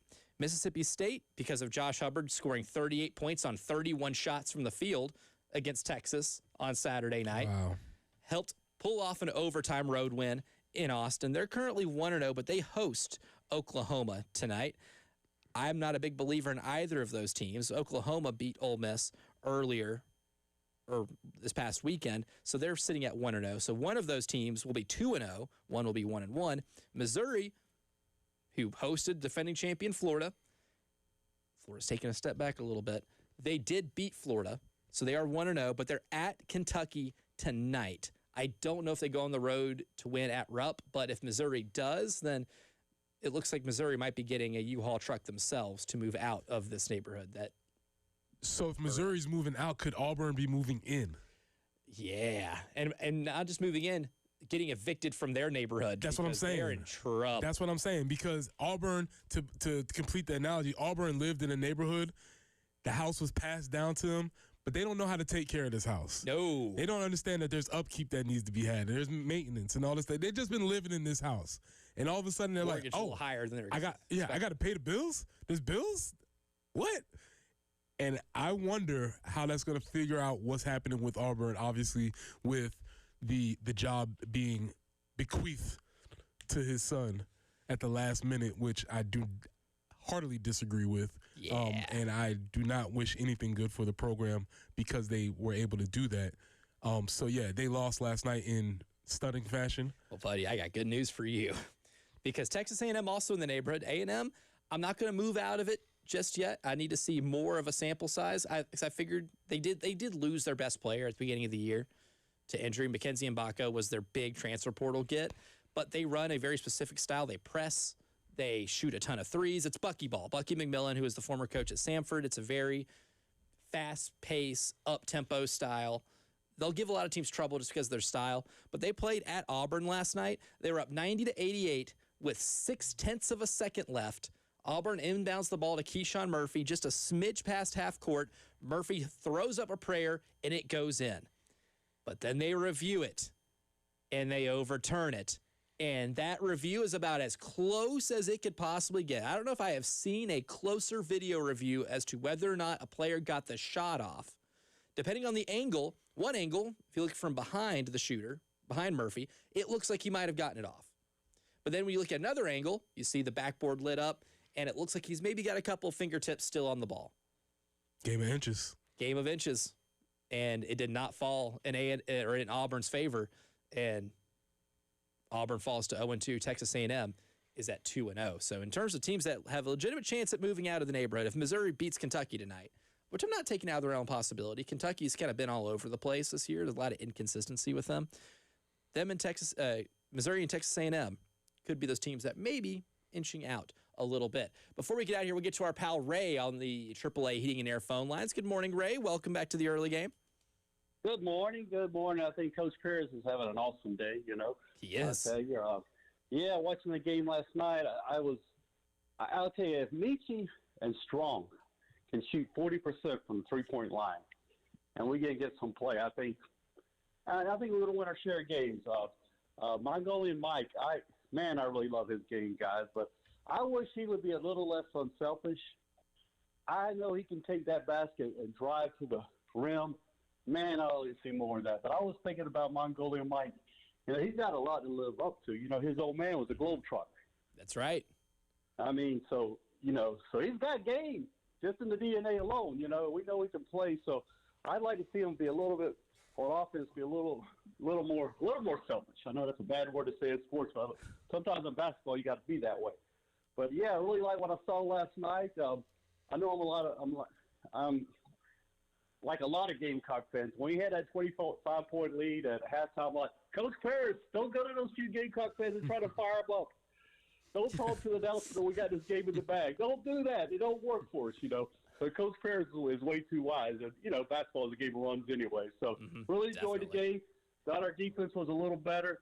And, golly, I think the offense has to go through Michi, Strong, and Mongolian Mike. But that's what I got to say. Thanks, guys. Certainly good stuff. Thank you, Ray. I think to add on to that, I think the reason you mentioned, for a couple players, being a little more aggressive was the key. I think everybody being a little more assertive in terms of taking the ball to the basket and getting LSU's defense out of position and forcing them to have to rotate a lot along with their ball movement helps get you a lot of those open threes. I think that was really the big thing for me that kind of kick-started the offense. And defensively, I would say that might have been their best fundamental defensive game so far this year. Just got to work on that offensive rebounding. But coming up next, we will give our Denny Green Awards. Who is exactly who we thought they were? We'll tell you next on the early game.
have a report of an accident, Dreer Shoals Road between Irmo and Irmo Drive and Dutch Fork Road. So that'll be slowing things down a little bit. Gator Road at 302 in the cleanup stages. Also an accident in the Blythewood area, Reimer Pond Road at Longtown. Beautiful spring-like weather, 74 for the high today, 71 tomorrow. It's right now cloudy and 49 on 107.5 The Game.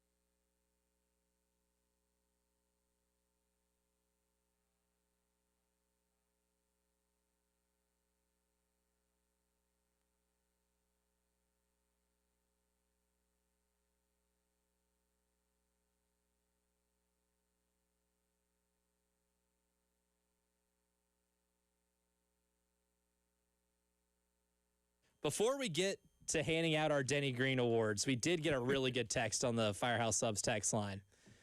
Nameless texter says, speaking of robbed buzzer beaters, as we're talking about Texas A&M Auburn, tell Preston Spartanburg beat Somerville in that state championship game 20 years ago.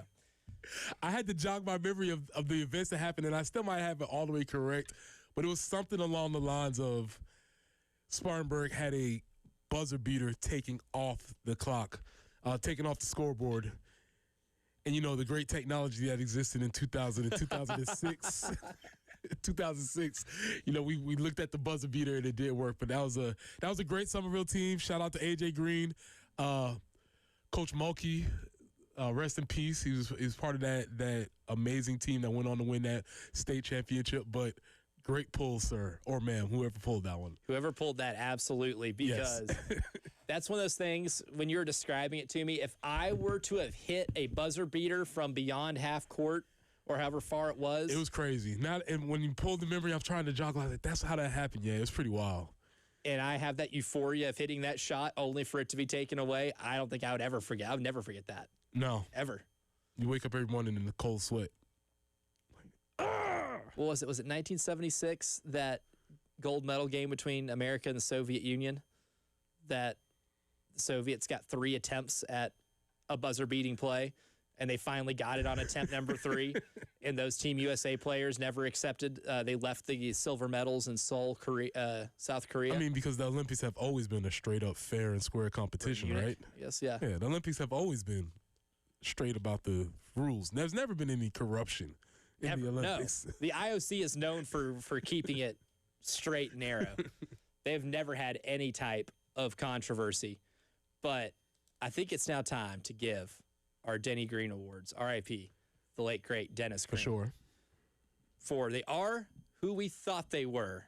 Now, this is a fun one because we just got fresh off of a college football playoff quarterfinal weekend that I think made this ripe, which means I want to start off with giving my first one to Indiana. Ooh, because positive. That morning, I filled in for Drake Toll on Westwood One. That morning, we did a bunch of college football playoff preview for those games. And my whole thing for breaking down that game was this Indiana team looks way more like the dominant Alabama teams than Alabama does. This looked more like a Nick Saban coach team than this Kalen DeBoer coached Alabama team because they execute better. They were better at the line of scrimmage, and they never beat themselves, right? You think about some of those early, like that first Alabama national championship team, they ran the ball particularly well. Greg McElroy never committed the big turnover, and defensively they smothered you. Now, Fernando Mendoza is much better than, I would say, A.J. McCarron and Greg McElroy. But what does Fernando Mendoza not do? Commit back-breaking turnovers, right? He takes care of the ball, except he high-level plays, throws the ball downfield, stretches the field. And I was like, it's a 7-point line, which I think is fair. But I like Indiana because Indiana just does those things better. They just execute. And Alabama has such a tendency to shoot themselves in the foot that I couldn't see them not shooting themselves in the foot against Indiana. And what did Indiana do? They went out there and won by 35 points. Bludgeoned them. Yeah. Reminder, 23 yards rushing for Alabama during that game. Straight up beat down. And you know what's funny about that? Because as much as we've watched Alabama, who was actually my first pick on who we thought they were, because we came to the conclusion that we broke Ty Simpson. And maybe we broke Alabama when they snuck out of Williams-Brice with the dub. They got it fair and square. They made some great calls, but they were never the same after that. And maybe that's more who they were actually than who they were at the beginning of the season. Maybe the team that lost to Florida State, maybe that was a real thing. Yeah. We tried to act like it didn't happen or they improved, but maybe there was something there for that. So Alabama was actually my first team on we are who we thought they were. Oh, so sticking in that same game, but with Alabama, which makes a lot of sense too. Like the Florida State thing, I think they got beaten up because the effort wasn't there. I think in the last... They got that corrected. Yeah, and they got that part corrected. That's why they went on to beat Missouri when Missouri was ranked on the road. They beat Tennessee at home. They beat Georgia on the road. They beat us fair and square. Beat us fair and square here. And then I think after that game is when you started seeing a lot of those mistakes. The Oklahoma loss that they had, they lost on the back of a pick six. Does that sound familiar? Happened last year too. Lost on the back of a pick six, and despite outgaining Oklahoma by a ton of yards, lost that game because they couldn't keep from making the big turnover or the game-losing play, right? And then they go to Georgia and just get completely out-executed, can't run the ball, run into a team that's superior on the line of scrimmage. And then it happened again in the Rose Bowl. I think what South Carolina might have done was maybe show a couple other teams that maybe they can't run the ball because they couldn't run the ball against South Carolina particularly well either, right? I think that game might have been the first sign of some foreshadowing that while this team at their best was really good, not good enough to be anything close to resembling a national championship type squad. For they are who we thought they were. I want to throw in Oregon too. Okay, positive again. I'm a positive guy. Okay, all right. Big positive teddy bear here this morning. I'm a Dan Lanning guy, man. That's my like dude. that guy. I love that guy. If I am, let's just say I am an 18-year-old and I'm a really good high school football player, and I have my pick of the litter of coaches to play for, I think I'd want to play for that guy because incredible motivator, brings an element of toughness to that team that the last few coaches maybe didn't have. Like, you remember that Oregon team that went to the first college football playoff national championship against Ohio State? They were fun. They were fun. They wore cool jerseys. Flashy. Fast. Cool jerseys, fast. Weren't known for being physical. That game against Texas Tech was a slugfest. They won that because they were the most physical team in that game, and it took a lot of toughness to win that. I think that game is maybe more of a reflection of what Dan Lanning has brought to that program because we knew they can recruit because they have all the money in the world and all the resources. We know they have the really cool jerseys. They always bring in really good quarterbacks. We can just reel off the amount of fun, good quarterbacks they've had over the last 20 years. But they haven't had that level of toughness that separated them. And in a game against Texas Tech where it was a 2.5-point spread at the beginning of the game, they showed a lot of toughness to keep Texas Tech off the board. I want to make a slight addendum right there. I agree with everything you said, but they do have the cool jerseys. And in that game, they wore the lamest jerseys that they have. You don't like the black helmets? Don't love it at all. It's not their best by far. I They don't have like better it. jerseys. They have so many more cool options than that. And they just kind of, it was like, come on, man, we can do better than this. He is who I thought he was. Lane Kiffin. I'm not going to let this thing go. Can't. Because I can't believe that we're just letting this go when a coach quit on his team in the middle of a season and decided he was going to another team when his team is has the opportunity to have the best season ever in the history, and this dude quit and left to another team. I can't believe we're just like, oh, it's just lame being lame. Like, we're just letting this happen. Let it It's slide. amazing to me. It is, and honestly, lame. Anytime I type his name, I end up interspersing an M instead of the N. Sigmund Freud intensifies. It is. The phone autocorrects to lame. Exactly. Because your phone knows what you really Come on, mean. man. I just can't believe. I feel like I'm just gonna say this every day. The dude quit on his team to take another job in the middle of the season. And beyond that, what we also found out is that also he has no decorum or protocol because he hired a coach away from us in the middle of the night without following the proper unwritten rules of being a coach. So Lane, you are who we thought you were. What he was running towards was actually the thing he ran away from, it turns out, because Ole Miss is one game away from a national title game appearance. Coming up next, it's time to continue airing grievances. Get on the line is next.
let's just go and get on the line right now, man.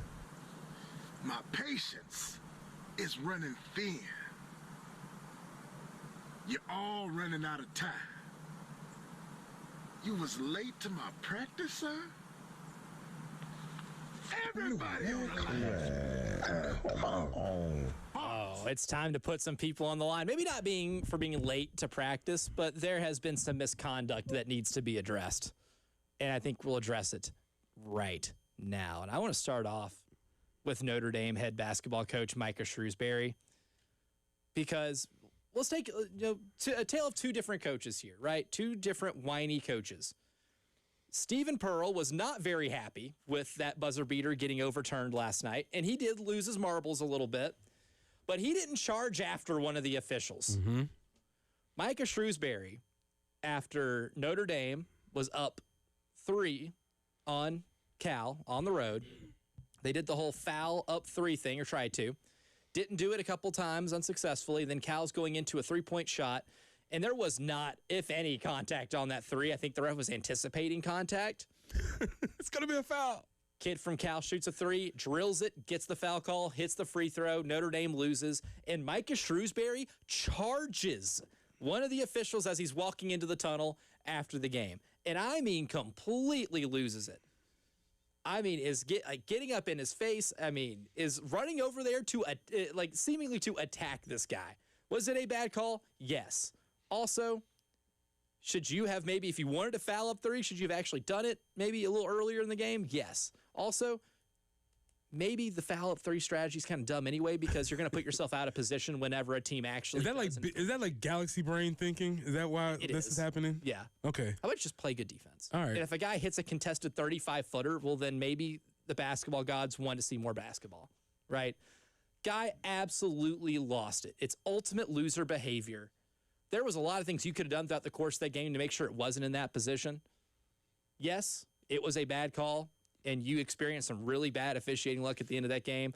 But to completely show your rear end in front of God and all creation afterwards only shows that you're probably not secure in your job position either, because I don't know how long that's going to work. Micah Shrewsbury, get on the line. He's a very interesting quote also. He is. He says some stuff during this course. I'm like, I don't know what's going on with that. I'm going to stick with the same theme about misconduct and how you handle yourself as a professional. DK Metcalf, come on down. Oh, yeah, this one's been a long time coming. What are you doing, man? Listen, you can't speak about what happened. We don't know what happened. But here's Preston's hard and fast rules for fans. No slurs. Can't do anything racial. Can't do anything homophobic. Move those away. Cannot speak about deceased family members. Some fans have done that. That is totally off limits. Yep, not cool. Not cool. Okay? And no kids.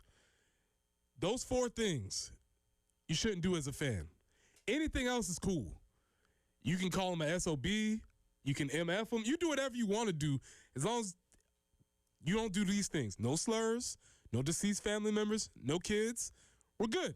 We should all, as adults, know the line. That's the lines. We're good if you don't do those things. What has been reported that the fan supposedly did does not give you the fuel to go into to try to attempt to hit the fan. Not only that, you cost yourself 2 games, which the team probably could have needed you during those 2 games. Yeah. They bailed you out because you're getting a chance to play in the playoffs. DK, be a professional. Just keep walking. You don't have to address every idiot in the stands. DK Metcalf, get on the line. Yeah, that's bad, man. Like, what are you doing? Here's the wild thing. You know what's going to happen now? Because reportedly, the thing that the fans said that reportedly set DK Metcalf off was that he called him by his government name. That he just called him by his full name. Like, his mama didn't name him DK, right? So, like, Doorknob? Yeah. I gotta say, that's a good one. If that's it, if they found your button, if that's the one that they found, and they're like, oh, just call him by his government and he'll lose his marbles, I think that's fair play. Guess what every fan in an opposing stadium is going to do now? Oh, yeah. They should.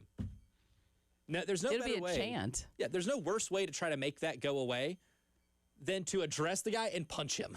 I think that's within Preston's rules for heckling. Calling somebody by their full government name, totally acceptable. Yeah, and DK just lost it. And it cost him a lot of money in the process. And a suspension. Like, what are you doing, dude? Like, come on. You don't have to, don't feed the stray cat. Now you have attracted a horde of stray cats that are going to be calling you by your full name. They're going to be meowing that at every stadium. At every single stadium. You have a get on the line suggestion, 803-404-6100. We already have a couple on the text line that we'll get to kick off hour number 3. We will do that. We will talk about the NFL Black Monday victims. And our pal Jordan K joins us at 8:30. All of that coming up next in the final hour of the early game.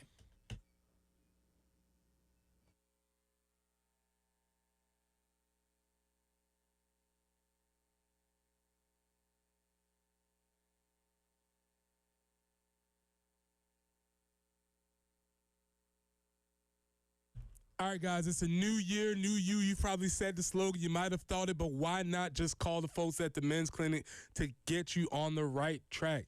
You can call Dr. Dan Boltnight, who's a local, respected physician, and he can help you start off the new year in the right way. Dr. Dan Boltnight isn't some faceless online physician. You get to know him, you get to see him, and you get a chance to have a free initial consultation. What has come with your free initial consultation? You get your T levels checked. You get everything checked out to figure out what is going on with you. So whether it's brain fog or you working out and not seeing the results that you're used to, Dr. Dan Boltnight in the men's clinic can get to the bottom of it. So don't wait. Call him at 803-875-MENS. That's Dr. Dan Boltnight at the men's clinic at 803-875-MENS.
Still working an earlier tie-up Dreer Shoals Road. They're saying between Irmo Drive and Dutch Fork Road. Also, Reimer Pond Road at Longtown. An accident that is in progress. 74 for the high today. It's going to be cloudy the next few days. And 71 tomorrow, 74 on Friday, 77 for your Saturday. But we will see some showers in the evening. Right now, there's some patchy fog here and there across the Midlands. It's 49 on 107.5 The Game.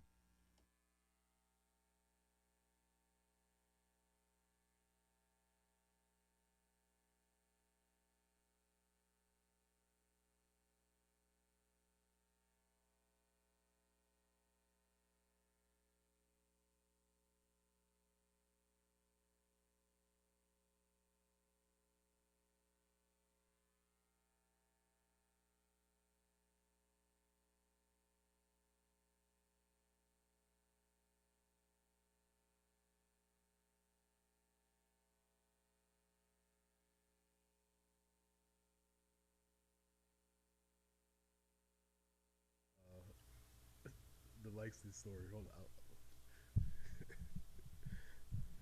The early game third and long hour starts right now. I'm Elijah Campbell. He's Preston Thorne. She's Jen Jensen. Our man Randy Young in the video production studio here at Studio 803, hitting the controls when it comes to our YouTube stream, which if you haven't already, you should go ahead and subscribe. We're getting close to 2,000 subscribers. Let's go. I might do something crazy if we get to that number. All right. I like If we it. get to that number by the end of the week, I might do something crazy. We'll think about it. Okay. We'll think of a fun endeavor if that were to have happened. But we're continuing to put some folks on the line, and we're going to talk about last night's big win over LSU for Lamont Paris and his crew. But Travis on the Firehouse Subs text line, he says, can I throw an awesome get on the line out there? Auburn players and fans celebrating a second and third time prematurely during the game-ending review. Auburn, Get on the line. Yeah. I actually said the same thing. I was like, oh, they came on the court. Yeah. I didn't realize they did it several times. Yeah. Come on, man. What are we doing? Wait for a second. Also, it wasn't over did it meet any of your qualifications for court storming? It does not. No, Okay. that does not count as yeah. So no, what are we doing? That is premature, especially considering you were in the Final Four last year. Texas A&M was not. You were expected to be really good in the SEC this year. You're underachieving. Texas A&M, 2-0 to their credit to start SEC play. They beat LSU on Saturday. They beat Auburn on the road last night. I'm a big Bucky McMillan believer. I'm a believer in Bucky ball. But don't act like you just beat the number one team in the country. Stay off the floor. In reference to the DK Metcalf story, I have to tell my good partner, my good friend Langston Moore's great story about when he was called by his full government name because through unfortunate circumstances, he had his whole name on his jersey. He did, yes. One of the few players, only two players I can remember that had the full first and last name on the nameplate of their jersey. It was him and Tank Williams. I believe you can look it up and see the name out there somewhere, but his jersey said Langston Moore. And so there were some fans who, in top-notch heckling form, were saying, Langston Moore, grocery store. And he said it got on his nerves so bad. He did not go into the stands and punch anybody, but I'm sure he wanted to. That's the difference between Langston Moore and DK. Langston Moore, grocery store. That's great heckling. That's good. That's good. Good stuff. At times, yeah. It got under his skin. It's good stuff. Oh, man, I love that. I absolutely love that. Oh, I didn't. You know what? It still bothers him to this day. That happened probably, 20-something years ago? Long time ago. And guess what still irks him to this day? Has he told you what fan base it was that did that? I don't know which. I have to find out. Now I'm curious to know the fan base. I got to give the fan base props. Got to do an E60. Hey, were you the fan that said Langston Moore grocery store? Because that was your top moment in fandom. You'll never be better than that. You peaked right there. Oh, Kentucky Joe on the Firehouse Subs text line says the entire UK men's basketball team, including coaches and mascot, not absolved from any blame as the Kentucky mascot. Get on the line. I'm interested in what's happening here because we were really enthralled with Mark Pope last year. It was new guy comes home, the winning, and then all of a sudden it's not necessarily going the way they thought it was going to go this year. I need to do some more digging on that. It hasn't looked great for them. Earlier this year, like in the preseason, like the exhibition games they beat Purdue to start. And of course, the game didn't count, but Purdue was the preseason number one team. And I'm like, okay, maybe this team's got something. Louisville scored a bunch of points against them. They lose that game. They get beat up by Michigan State, who's also really good. So like they don't have bad losses, right? Like their losses are Louisville on the road, Michigan State a neutral floor, North Carolina at home, Gonzaga, who's maybe the best offensive unit in college basketball. They did get absolutely murdered in Nashville in that game. And then Alabama on the road, who is an elite offense. They're just not as good offensively as last year. I don't think they have like the fits for what Mark Pope likes to do, which is a lot of zoom action. It's a lot of off-ball movement, a lot of cutting. Like think about like the old Princeton offenses, what you know as the Princeton offense in basketball. It is a more modernized version of that. That excites me. It's very fun to watch. I just don't know if they have the cutters and the passers to do that at the level that they did last year, right? Like Amani Williams was maybe the most underrated player in the SEC last year because he ran that role perfectly. I don't know if they have, though, a good enough facilitator on that team to make me feel like that is a team that's going to go far enough in the NCAA tournament to satisfy the thirst of a proud Kentucky fan base. But we'll continue to keep putting more people on the line. But I want to go back and revisit last night's 78-68 win for South Carolina over LSU.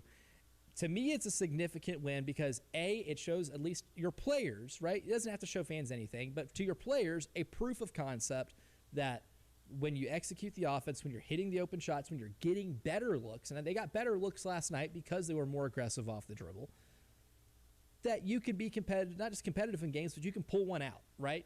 Especially on the road against a team that is of your ilk, right? Being one of the two teams in the SEC that did not participate in the NCAA tournament last year.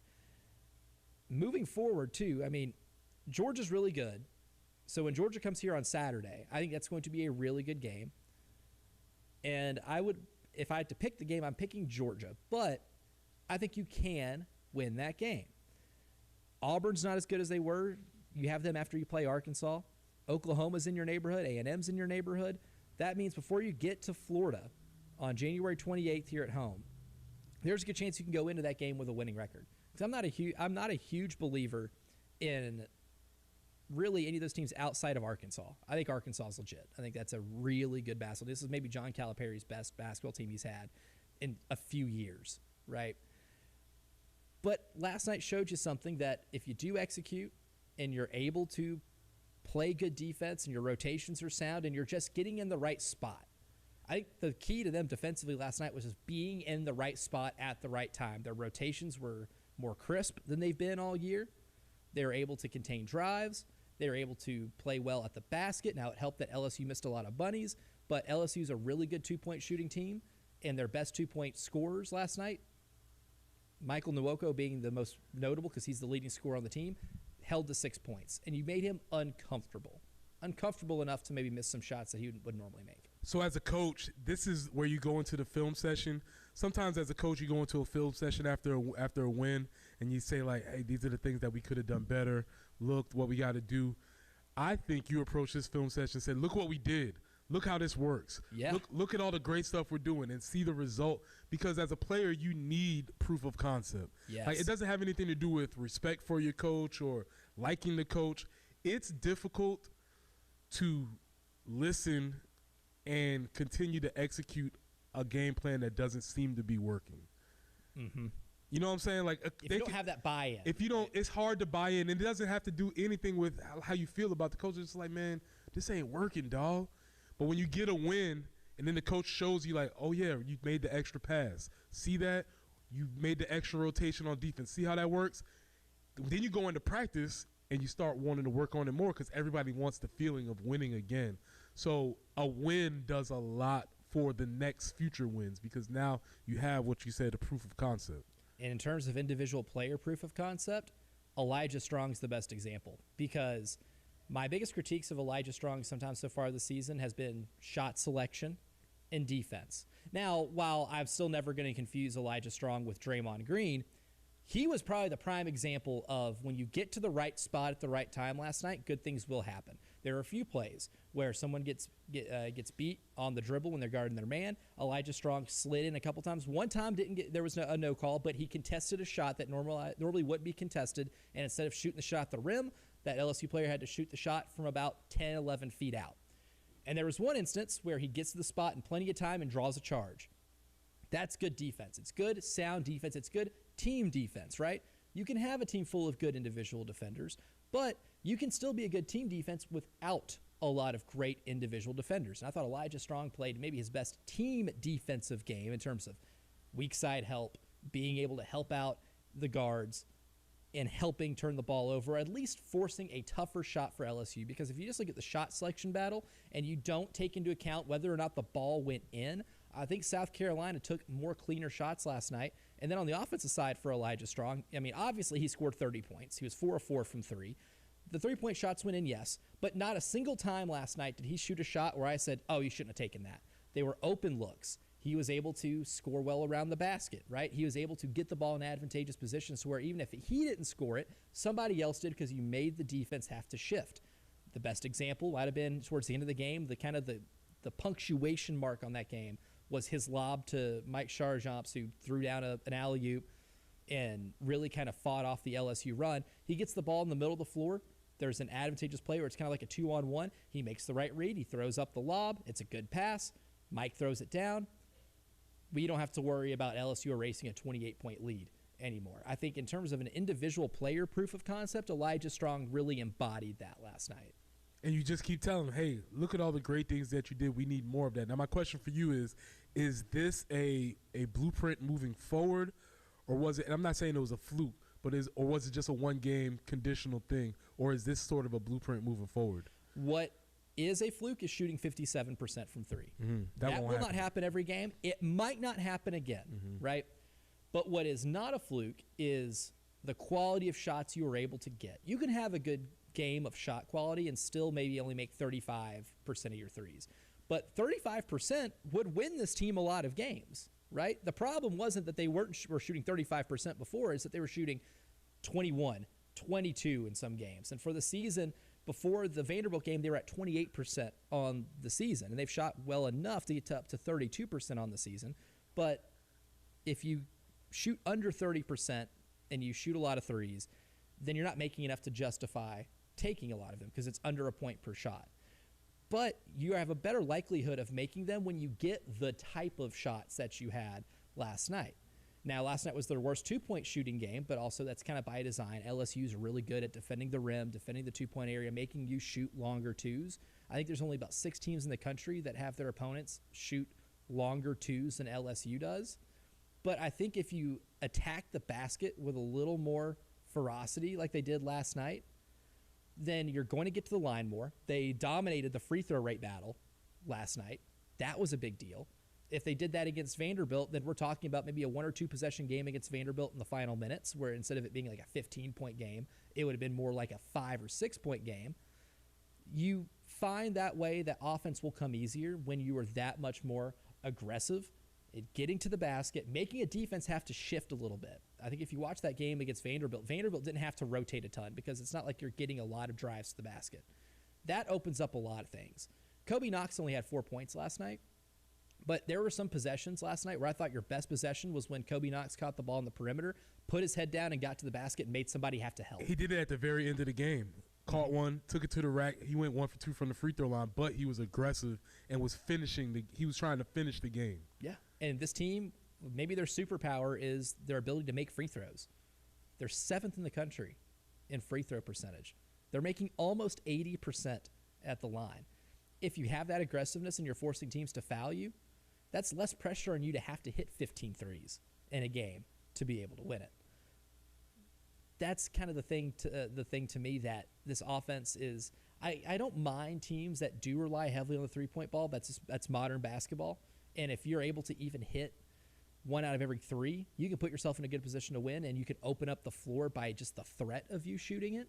There are plenty of teams in college basketball that aren't great three-point shooting teams. They shoot a lot of them, but they're very efficient on offense because of just what that does to the floor.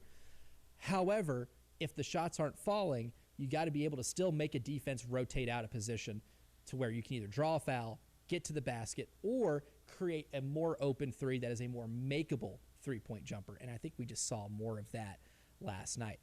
Coming up next, we'll talk about NFL Black Monday. Before we get to that, we will get to Hank on the other side. So, Hank, hold on for us. We'll get to you on the AAA Heating and Air phone lines.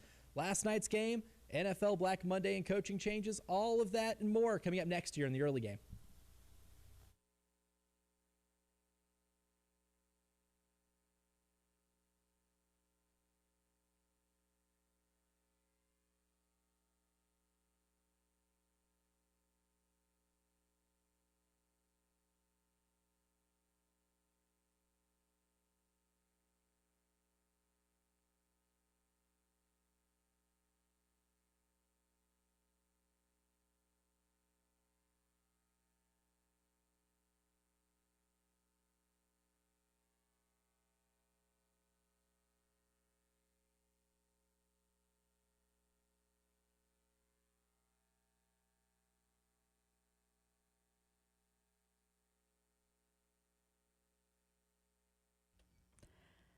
Are you looking for a countertop for a kitchen or bath? Well, I'm telling you, the place to go is Carolina Stone Craftsman, just outside Columbia in Chapin. They get it.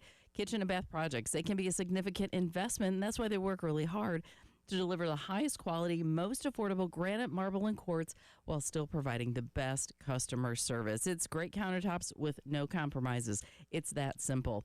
We had a great experience there, checked out their showroom, which is incredibly fabulous.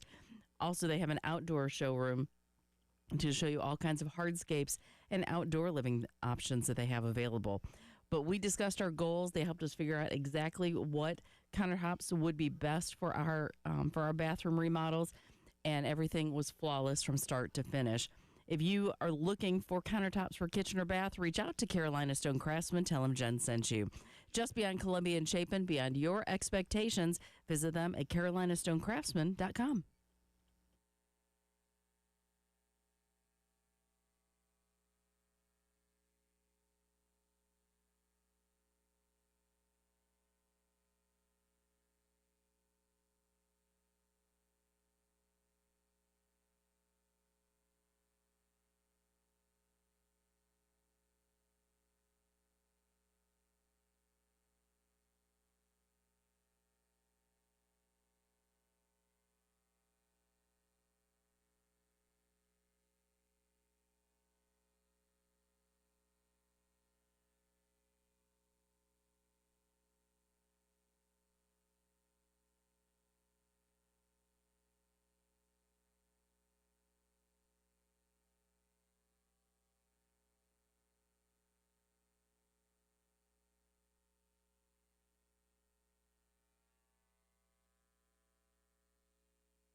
Gator Road at Highway 302 in the cleanup stages, also still working. I-77 northbound, the right exit ramp is blocked at Percival Road. So again, that's the exit ramp to exit 15 at Percival Road, I-77 northbound. Also have a report of an accident, Broad River Road at Lost Creek Road. And that forecast looking really nice, very spring-like. 74 for the high today, 71 tomorrow, 74 for your Friday. Right now, sitting at about 49 on 107.5 The Game.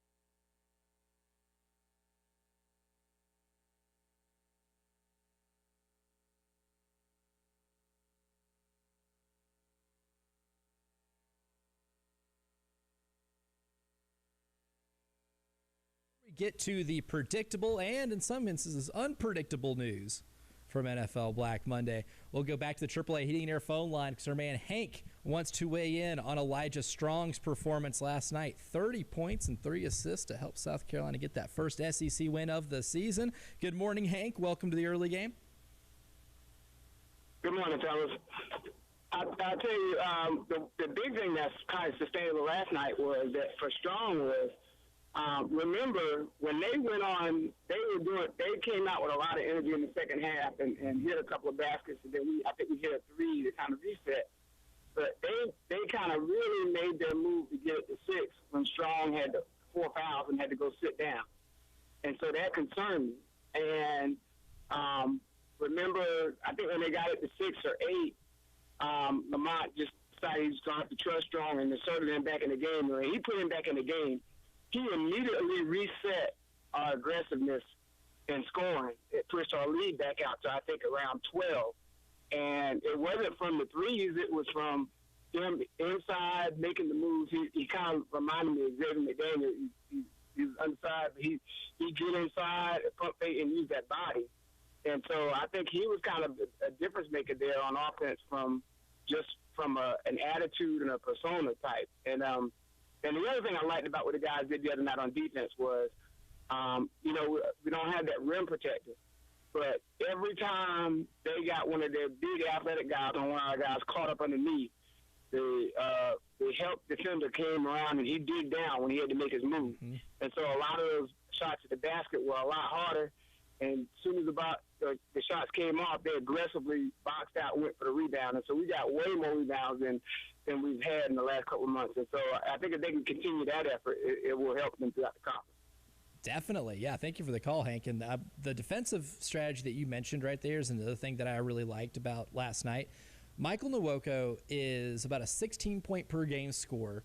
He's shooting about 71% from the field, and a lot of that is at the rim. Michael Nwoko doesn't get his shots by putting the ball on the floor and getting to the basket. He catches lobs, he gets offensive rebounds, he gets the ball entered into him on the post when he's already about 4 feet from the basket, and he scores from there.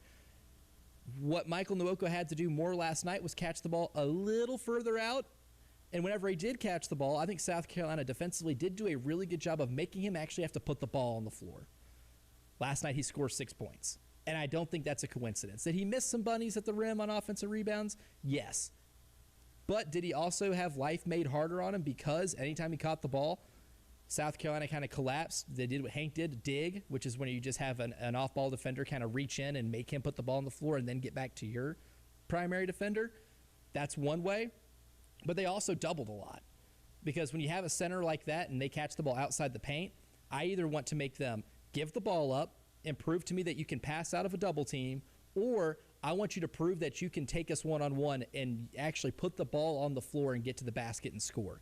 Michael Nwoko couldn't do either of those things. And I actually think that's one of those instances that South Carolina putting something on tape that if DJ Carter for LSU has to be out for longer, or DJ Thomas is out longer than expected, LSU's going to have to run more offense through Michael Nwoko, and I think teams that play LSU are going to take a page out of that playbook and dare him to be able to beat them off the dribble and get to the basket. People are going to see stuff, copycat league, all of that. That makes a lot of sense. One thing about Elijah Strong, too, at the end, to piggyback on what Hank was saying, caught the ball with his back to the basket, 2 or 3 dribbles. I like that. And he just going, I'm going to score a bucket. Yeah. And he went and got buckets, and that's what they needed at that time. Especially, we know what Lamont likes to do in terms of post-ups and how Lamont is a firm believer that sometimes you can generate some of your best threes from post-ups. Elijah Strong's 3 assists tells me that he can pass out of the post, too. That might be something we have to dig into a little bit more, especially if teams if teams take the Vanderbilt approach and just go one-on-one and don't help off. I see you could do that a lot, and you could be able to get some points if he's scoring effectively with his back to the basket. That's something that could be a positive sign moving forward. We haven't got to talk about it much because it wasn't as dramatic in NFL Black Monday in terms of all the firings happening on Monday, because some have happened recently. Now, Raheem Morris got let go from the Falcons on Sunday night. Rise up. Monday, Kevin Stefanski, Pete Carroll, and Jonathan Gannon all relieved of their duties. Jonathan Gannon, reminder, coach of the Cardinals, the only team in the NFC West that didn't win 12 games at least. They won 3. He got let go. He will not be returning to coach the Cardinals. And then yesterday, John Harbaugh, the 18-year tenured coach of the Baltimore Ravens, head coach of the Super Bowl winning team in 2012, also relieved of his duties. I don't think any of these are surprises. Maybe Harbaugh because of just the amount of time he has been there. However, I will say that is the correct course of action because I think Baltimore has definitely hit their ceiling as a franchise with this rendition of coaches and players. 18 years is a long time, man. If you were born the year that John Harbaugh got hired to coach the Baltimore Ravens, you are now a legal adult. That's a great run for the franchise for sure. And as you said, it just felt like that it was the time for it to, before you go into next year with the lame duck coach or people are asking those questions again. Kind of just goes back to last year when Mark Andrews dropped that ball that felt like that was it. Yeah. And they've been climbing uphill all year since then. They got off to a slow start. They clawed their way back because they are a stable franchise. The Ravens are a great franchise. And so, that's going to be a tough spot for the Ravens, but it's a chance for them to rebuild. And if Harbaugh wants to keep coaching, he will not be out of a job for long. Oh, reportedly, he's already got drawn interest from 7 teams. I would imagine. I hope the Falcons are one. There aren't 7 head coach openings. And he's drawn interest from those teams, which means we might get another firing because there's a couple teams that if you feel like you can get him, you make a move. You for sure. Absolutely should. Because also it would reinvigorate him also. 18 years at one place is a very long time. He gets a chance to do some things differently. It'd be a good look. If he wants to continue coaching, you should probably look into that because he's still a very good coach. If I'm the Tennessee Titans, I'm bringing him in for an interview. If I'm the Cleveland Browns, I bring him in for an interview. If I'm the Las Vegas Raiders, I'm bringing him in for an interview. Atlanta Falcons, anybody with an opening, I think you absolutely have to bring that guy in. I think he's probably the most coveted head coaching commodity. I know a lot of people like to go with the coordinators, and that works with some success. But I think what John Harbaugh has proved that he brings an element of stability that you can trust. And I think that's what the Raiders thought they could bring in with Pete Carroll, but I think the ship has probably sailed with him. Yeah, you if you listen to the show, you know Pete's my guy. But I do think there was an age component, and even before the age component, Pete was on his last legs the last 2 or 3 years with Seattle anyway. So it wasn't just like it just hit a wall this year. It's been a gradual thing that's happening. And Pete's one of my favorite coaches, bar none, out of any coaches ever. But yeah, I'm glad that that's over because now I can go back and live his legacy. Yeah. I don't love just the idea of firing a head coach after 1 year, right? Because I feel like the stability is necessary, especially at a place like Las Vegas where they just fired Antonio Pierce, and now we're about to be on head coach number 3 in 3 years for the Las Vegas Raiders. But you've at least made yourself attractive for a new coach because you're going to have the number 1 pick. You're probably taking Fernando Mendoza is my assumption there, is that Mendoza is going number 1. You have a star running back, a star pass catcher in Brock Bowers. You got to shore up what you are on the lines of scrimmage, but you're going to be able to at least walk into a young foundation. You just need somebody to bring some stability. Well, there would have been an obvious solution for this Raiders situation at head coach, except they hate each other, and that would be Tom Brady and Bill Belichick. That would have been that would seem to be the thing because Tom Brady somehow or another is in the ownership group while also being a broadcaster. Whole different conversation. That's dumb. But yeah, Bill Belichick and Tom Brady dislike each other very strongly, so that won't happen. No, and I think with what Bill Belichick has become in terms of being a personal circus, I think probably won't make him any attractive to NFL job openings. Not anytime soon. But coming up next, our pal Jordan Kay from the State newspaper is going to join us. We're going to talk Gamecock transfer portal progress, what he thinks of the new players, and where they might go moving forward. That's coming up next.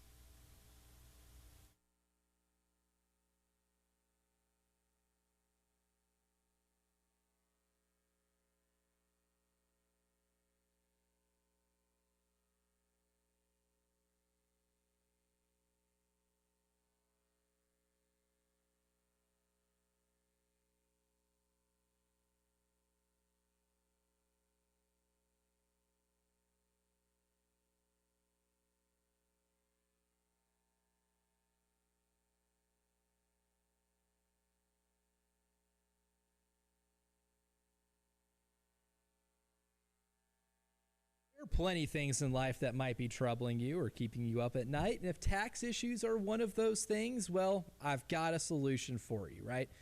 Give John Ecton and his team, the Ecton Law Firm, a call. 803-771-9800. And here's why. Because they have that local team that's been resolving income and business tax issues for good, right? There's nothing that you can tell them they haven't been able to see, that they haven't seen, or be able to help get you out of. You can call today. And my favorite things about the Ecton Law Firm is that they do free in-person consultations.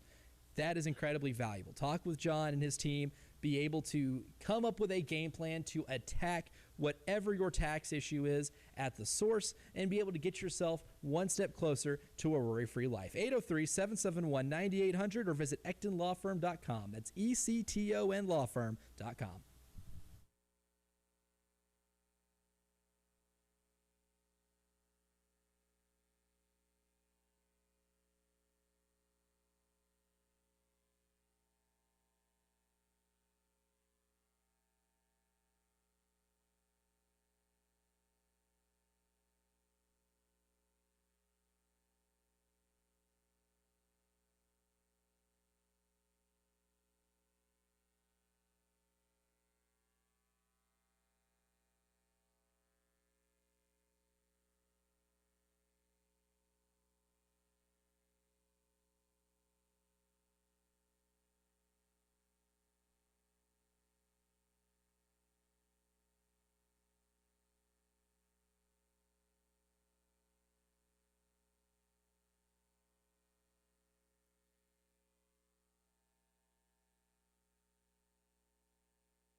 I-77 northbound at Percival Road. The left lane is blocked there, and the right exit ramp is blocked. So that's I-77 northbound at Percival Road, exit 15. Also Gator Road at Highway 302 and Broad River Road at Lost Creek Drive, also an accident. Some clouds and 74 today, 71 tomorrow, 74 with clouds on Friday. And it's kind of holding steady right now, 49 on 107.5 The Game.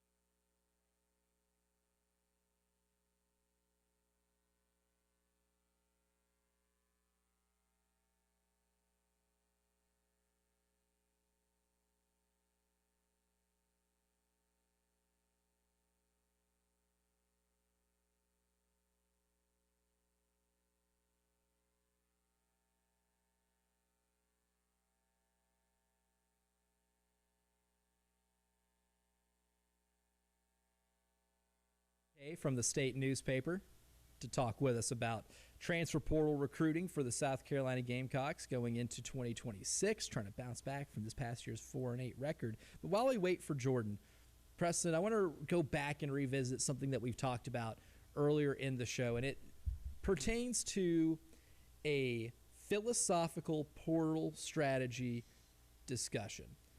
Production versus potential. And I think you can really put any transfer portal ad for any team and put that player into one of those two buckets, right? Are you getting him because they are veteran talents that's productive, or maybe had a really productive freshman or sophomore year? Or are you banking in on potential, whether they were a highly touted high school recruit and they either didn't get on the field or maybe didn't perform up to par, and maybe you try to get something out of them that other teams previously haven't. When it comes to building through the transfer portal, I'll ask the question in this way. What type of get makes you more excited? Production. I like to see somebody who has produced, and it could be at a lower level. It could be somebody that's produced at a lower level, but somebody that has done well playing the game of football leads me to believe that they will continue to play the game of football well. And the differences in levels doesn't really matter as much to me as much as you being productive and making plays at your levels. And when I think about some of the guys we've brought in through the portal that have been successful here, it feels like they've all been productive at their previous places. Yeah. And then, for one example, right, Kyle Kennard, I think, is maybe the best example of this. He was incredibly productive at Georgia Tech, and he had some really good seasons. 'Cause I remember when it was announced that they were bringing him to campus and that he was going to sign, I remember seeing the sack number and being like, oh, that's pretty good. Obviously, it's not like eye-popping, but it's like, oh, that's a guy that was productive, right? He can come in here and help out. Well, he did a little more than help out, right? There was some potential there with that production. There's potential for more, but you like the groundwork of production that he was able to have at the Power 4 level, and that made it more of a safer bet, right? And then if you want to look at the potential side, I think Justin Okoronkwo was one of those great examples. Kind of just stuck on a deep depth chart at Alabama. Got a chance to really shine here as a full-time starter, and I think he made really good use of that opportunity. But when it comes to weighing out production versus potential, the reasons a productive player at a lower level might not work out here are different to me than the potential player, right? Because the potential player, there was something that wasn't clicking at the previous stop or something that wasn't happening when it comes to just being able to get onto the field. And most of those players that we put in that potential bucket are a little bit younger. I firmly believe in getting a lot of players in the transfer portal, that the best part of the portal is that you can get older, right? You can bring in a bunch of experienced, mature guys. Demetrius Knight is a perfect example of bringing in a veteran player who has seen a lot of snaps, played multiple places, incredibly mature, and he came in and brought a leadership element that you wouldn't have found out just by looking at a PFF page or a stat sheet, right? Or even just by watching tape, you don't even know that. But he brought an element of maybe being a little wiser in his years, a little bit older, and a leadership element that honestly was one of the big reasons why 2024 was such a success. Mm-hmm. And when you look at Demetrius Knight is a great example, highly productive when he was at Charlotte. And I'm guilty. I was like, all right, that's cool. A quarterback, he moved to linebacker. All right, we'll see how that goes. Well, he had the transferable skills, speed more than anything else, and experience and age, what made him highly successful as an SEC player. You kind of drew a line of demarcation where you said, I think you said after your redshirt sophomore year, yeah, we want to see production. Yes. Anything before that, we'll buy potential. Mm-hmm. But after that, I don't want to hear. If you're a junior in college, I don't care that you were a 5-star in high school. Because your high school years are 3 years removed now. It's very similar to wearing your class ring at college. Like, hey, man, that was cool for you back then, but this is a new time. You can't wear those 5 stars here because they don't matter anymore. It's kind of like Jaden Rashada, right? He was a 5-star or whatever quarterback recruit, and we all know the story about him visiting Florida, coming out of high school, getting promised an ungodly amount of money that no one's going to give a high school senior quarterback to come join them. That didn't happen. A lawsuit occurred. They took a trip to Lawsuit City, which we will tomorrow. I'm excited for that. And now it's started on a journey where he is a U-Haul All-American. He has bounced around everywhere from Georgia to Arizona State to Sacramento State. And guess what? He's back in the portal. Do you think anybody that's trying to get a quarterback in college football cares that Jaden Rashada was a highly touted high school recruit? It doesn't matter. No one's going to care. Because all of these different stops, he's had an opportunity to prove himself, and he has not. And so that's the big thing. But so lightning rod case, into the portal, leaving here, Tree Babalati. He's going to Nebraska. Shocker. Right? Wonder what the connection is. Don't know how that happened, but he's going to Nebraska. A lot of potential, has not had a lot of production. If you were in the Nebraska fan base, what would you be thinking at this time? If I'm the Nebraska fan base, I think I would be. Would you be trying to convince yourself of the potential? Yeah. Cautiously optimistic. If I'm a Nebraska fan and I went back and I watched every single game from South Carolina this year, I'd be cautiously optimistic because he does have the size. He has the experience. Maybe the change of scenery is good for him. However, I wouldn't be saying, oh, this is what we need to be able to win 9 games next year. Because that's really what the next step is they need to get to, right? Like, Congrats, Nebraska. You broke your bowl streak. You won a bowl game last year. Now you got to get to where you're winning 6-7 games and now winning 8, 9, and then maybe you can make that slow graduation to where that fan base truly wants to go. But I'm not looking at that acquisition saying that's what does it. It can't. I'd be on the side of it can work. You need to see it work because you need to see that further development. Mm-hmm. And knowing that he's being reunited with his old offensive line coach maybe doesn't make me feel that great about it. You're just kind of banking in on that scenery, right? I'd feel better if I was A&M with Trovon Ball because there were some flashes from Trovon Ball. He was at least the most aggressive run blocker for this team last year. And you can watch a couple plays on tape and see some of the big explosive run plays that South Carolina had. They didn't have an abundance of them, but the ones they did have oftentimes came running behind Trovon Ball. And if I'm A&M and I'm an A&M fan, I know exactly what that coaching staff does with players in the trenches, how good they are at coaching that. I would see the potential in Trovon Ball, and I'd feel excited about it because I know that he can deliver maybe better than he did at South Carolina.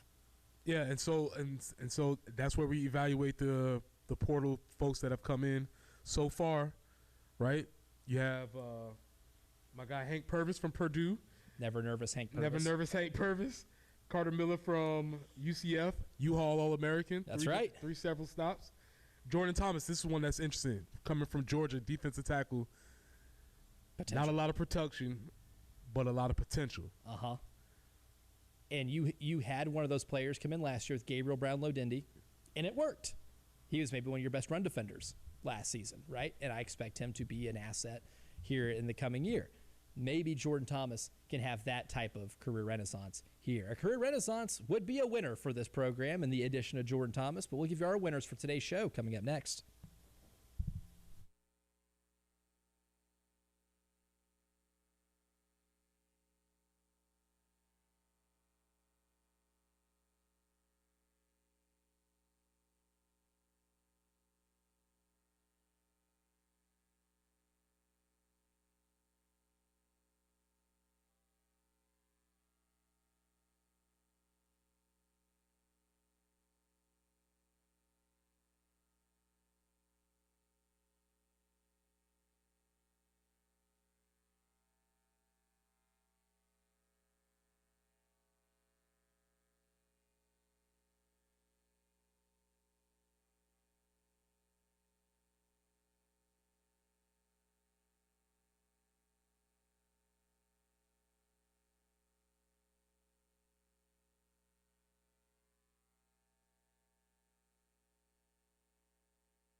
And, Coach, we got your winners. Brought to you by the Golden Spur every day. And I got to give my first winner to Elijah Strong. Big, nice. Big winner from last night. South Carolina men's basketball team gets that 10-point win over LSU on the road to get their first SEC win of the season, which last year we didn't say that sentence, right? Getting your first SEC win of the season until February 22nd. Now we're saying that on the morning of January 7th. Automatically makes you feel a little bit better about next year, or not next year, about this year and what's to come. Still a lot of improvement needed. Still need to see more. Need to build upon that. But a good foundation. I think a 30-point game from Elijah Strong with 3 assists and being a perfect 4 for 4 from 3. It has to be good to see one, and well, not just one, but a few of those go in for him. On top of that, big time game last night. Really fun to watch. Get a lead, hold the lead. It's fun to watch. Bell to bell. That's what you want. In honor of NFL's Black Monday, I'm going to give my first winner certificate to John Harbaugh. 18 years with the Ravens. For 18 years, the Ravens have been in contention. They've never been the cellar dwellers. They've never been a joke of a franchise. They did walk themselves through the Ray Rice situation, and he kind of stumbled around on that, but they got themselves together. Have always been a franchise where you can say they do it the right way. They do things well. And so if you saw somebody that was going to play for the Ravens or being with the Ravens, you could feel like you are at least going to be in the conversation to win. And when you hear about people talking about John throughout the NFL, you don't hear many disparaging things. Always kind of hear like class act dude, good coach. So shout out to Coach Harbaugh. If you want interested in some residential areas, maybe in Flowery Branch, we might be able to offer you as a resident Rise Up fan here. What you want to do, we're able to offer something. What would be your pitch to John Harbaugh to get him to come to Atlanta? Ooh, now that's a tough one because quarterback situation is not great. But there is a strong roster situation. I would say, hey, there's this guy here, Bijan Robinson. You haven't had a running back like that in a long time. What you want to do with them? You got a star number 1 wide receiver in Drake London.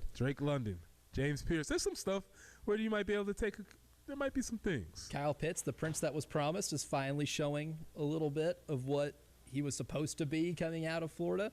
You could make the sales pitch to John Harbaugh more enticing than you can some of the other openings. It's more enticing than Cleveland. It's more enticing than Tennessee. It's more enticing than Las Vegas, I would say, even though Las Vegas, with that number 1 overall pick, you can maybe throw in some elements there that make them really intriguing.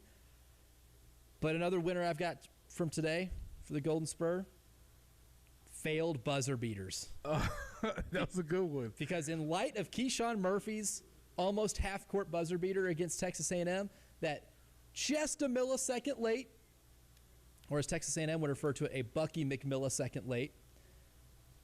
It was brought to my attention of this game. Thank you, nameless texter early in the show, who sent me a link to the video of that state championship game between Somerville and Spartanburg.